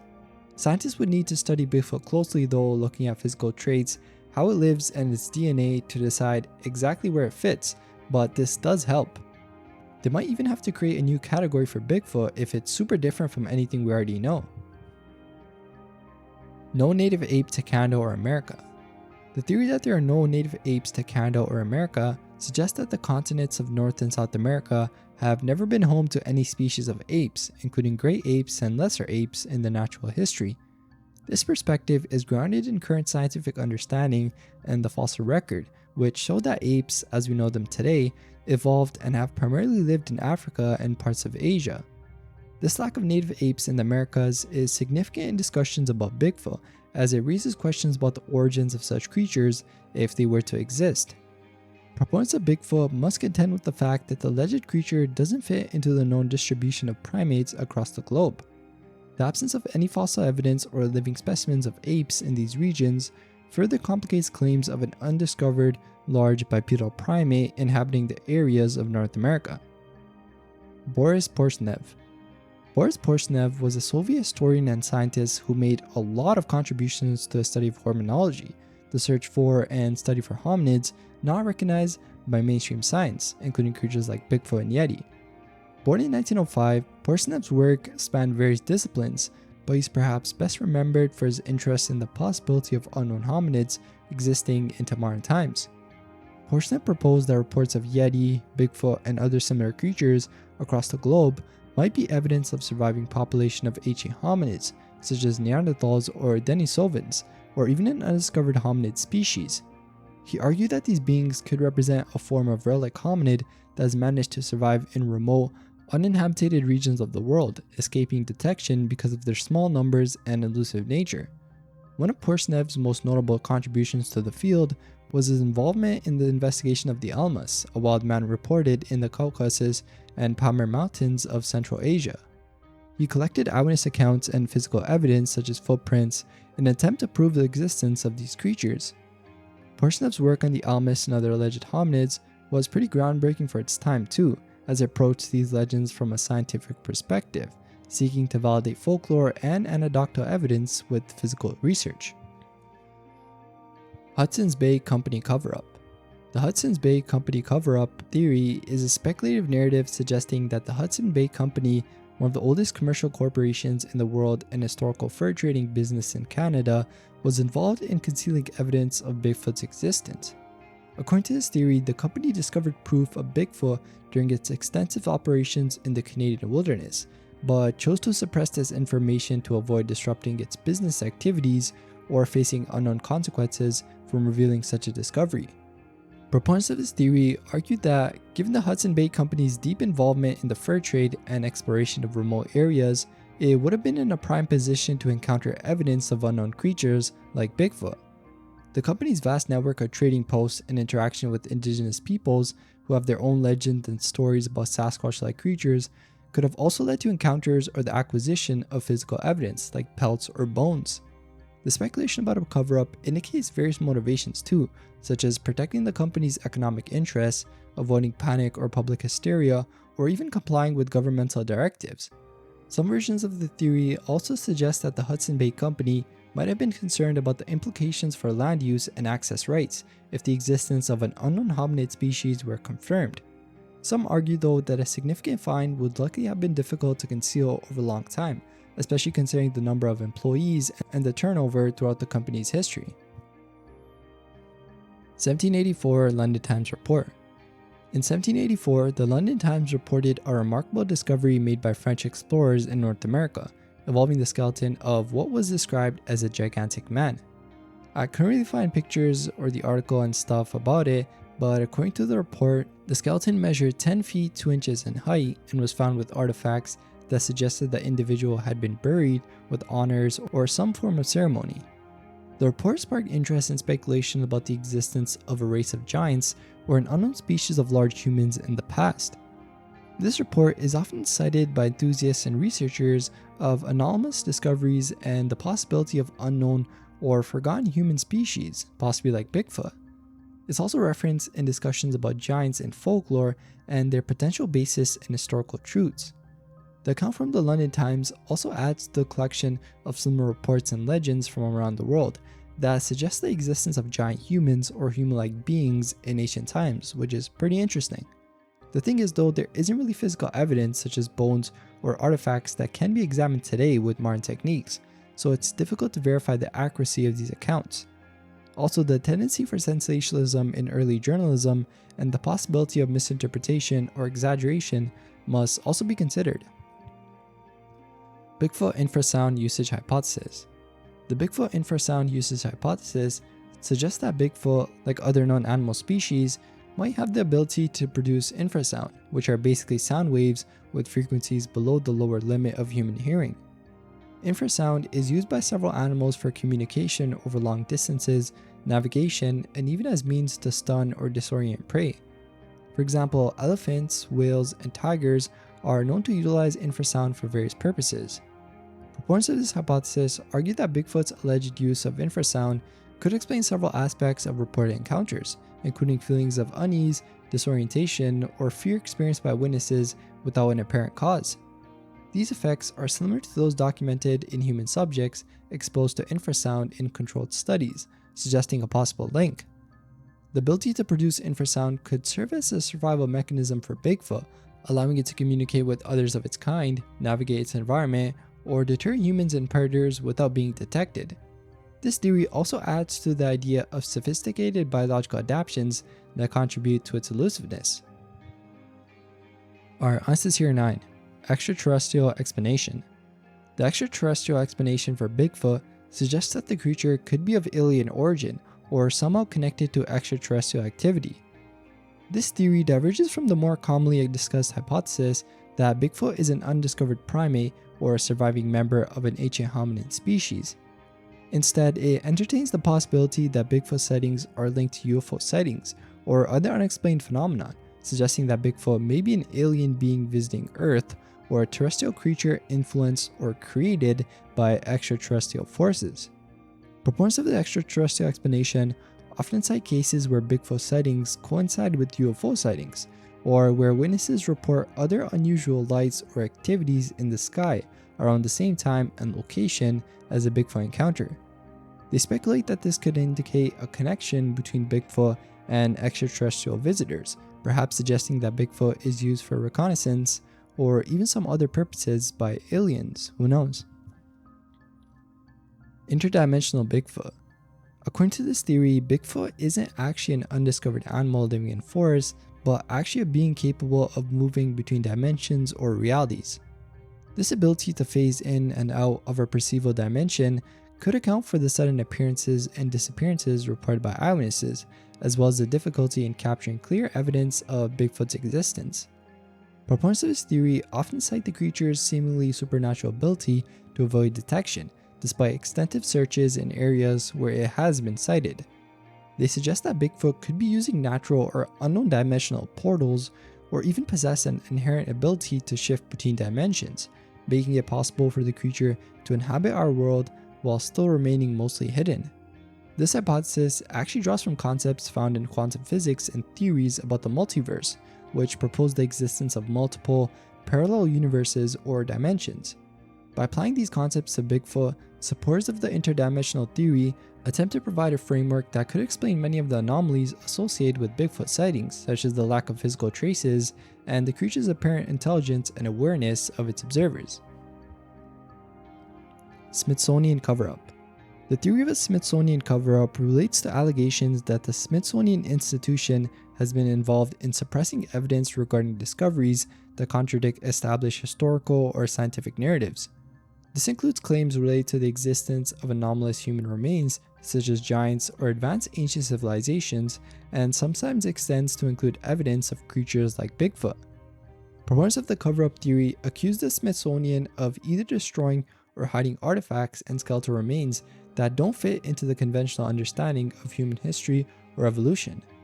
In the context of Bigfoot, the suggestion is that any evidence potentially proving the existence of such a creature, if ever acquired by the institution, would be concealed from the public and scientific community to maintain the status quo or avoid challenging scientific paradigms. Critics, though, of the theory argue that these allegations are unfounded and lack concrete evidence. They point out that the institution operates under strict scientific and ethical guidelines and is dedicated to the advancement of knowledge. Multiple species hypothesis. The multiple Bigfoot species hypothesis suggests that rather than being a single type of Bigfoot or Sasquatch, there might actually be several distinct species or subspecies across different regions. This idea stems from the variation in descriptions of Bigfoot-like creatures reported in sightings from various geographic areas, including differences in size, color, behavior, and habitat preferences. For example, the Yeti of the Himalayas is often described differently from the Sasquatch of the Pacific Northwest in North America, which in turn varies from descriptions of the Yowie in Australia or the Almas in Central Asia. Proponents of this hypothesis argue that just as there is diversity among other species of animals based on geographical and environmental factors, there could be the same for Bigfoot. This diversity could also explain the range of physical and behavioral characteristics reported in encounters, suggesting an adaptation to different environments and possibly even different evolutionary paths. Bigfoot evolved to fear humans. The theory that Bigfoot evolved to fear humans suggests that if Bigfoot does exist, its elusiveness and ability to avoid detection are not coincidental, but the result of evolutionary pressures that have made the species inherently wary of humans. This theory suggests that over thousands of years, Bigfoot populations that were less cautious around humans were more likely to be hunted or driven away from their habitats, leading to a natural selection process favoring individuals with a strong predisposition to avoid human contact. According to this theory, Bigfoot's behavior patterns, including nocturnal activity, stealth movement, and choosing remote and dense forest areas as habitats, are actually survival strategies developed in response to the presence of humans, and it's sort of like Darwin's theory about how other animals gradually adapt to their surroundings. Gambler's fallacy. The gambler's fallacy, often associated with gambling, is the mistaken belief that if something happens more frequently than normal during a given period, it will happen less frequently in the future, or vice versa.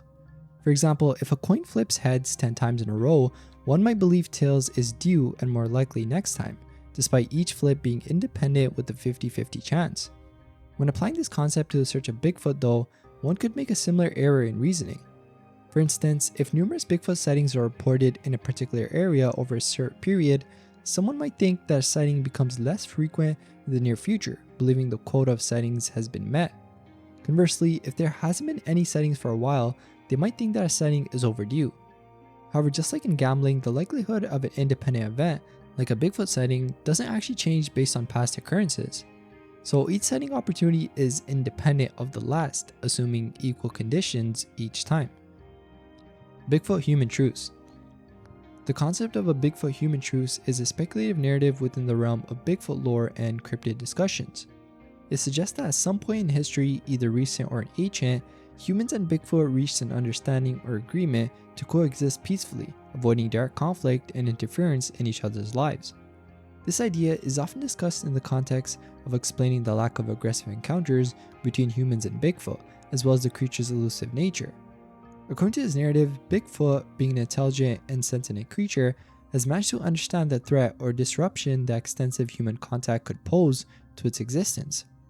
In response, Bigfoot populations allegedly choose to remain hidden, venturing into human habitats only when necessary and leaving minimal traces behind. On the human side though, the truce would entail respecting the habitats of these creatures, maintaining their secrecy, and not pursuing them aggressively for scientific or exploitative purposes. Convergent evolution hypothesis.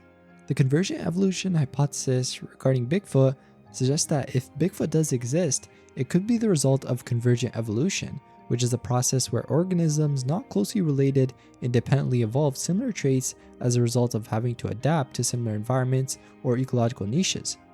This hypothesis suggests that Bigfoot-like creatures could have developed traits similar to those of humans or great apes, such as bipedalism, tool use, and advanced cognitive abilities, not because they share a direct ancestral lineage with these groups, but because they face similar evolutionary pressures that shape their development in parallel ways.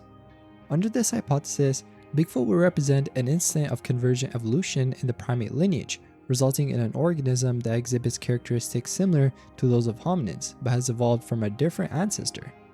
This could explain both the human-like and distinctly non-human traits reported in Bigfoot sightings. Ancestral memories of giant apes. The idea that ancestral memories of giant apes might contribute to contemporary Bigfoot sightings propose that modern humans carry with them a subconscious memory or instinctual fear of large predators, including primates, from our evolutionary past. This hypothesis suggests that stories and sightings of Bigfoot, as well as other similar creatures around the world, could be influenced by these deep-seated memories inherited from our ancestors who lived alongside large and potentially threatening animals, including now extinct large primates. According to this theory, encounters with or discovery of fossils of large primates, such as Gigantopithecus, could have left a lasting impression on the human psyche.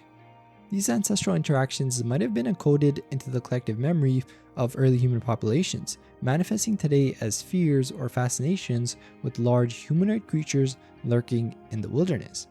The concept of ancestral memory is also influenced by the theory of genetic memory, which posits that certain memories or responses can be passed down through generations.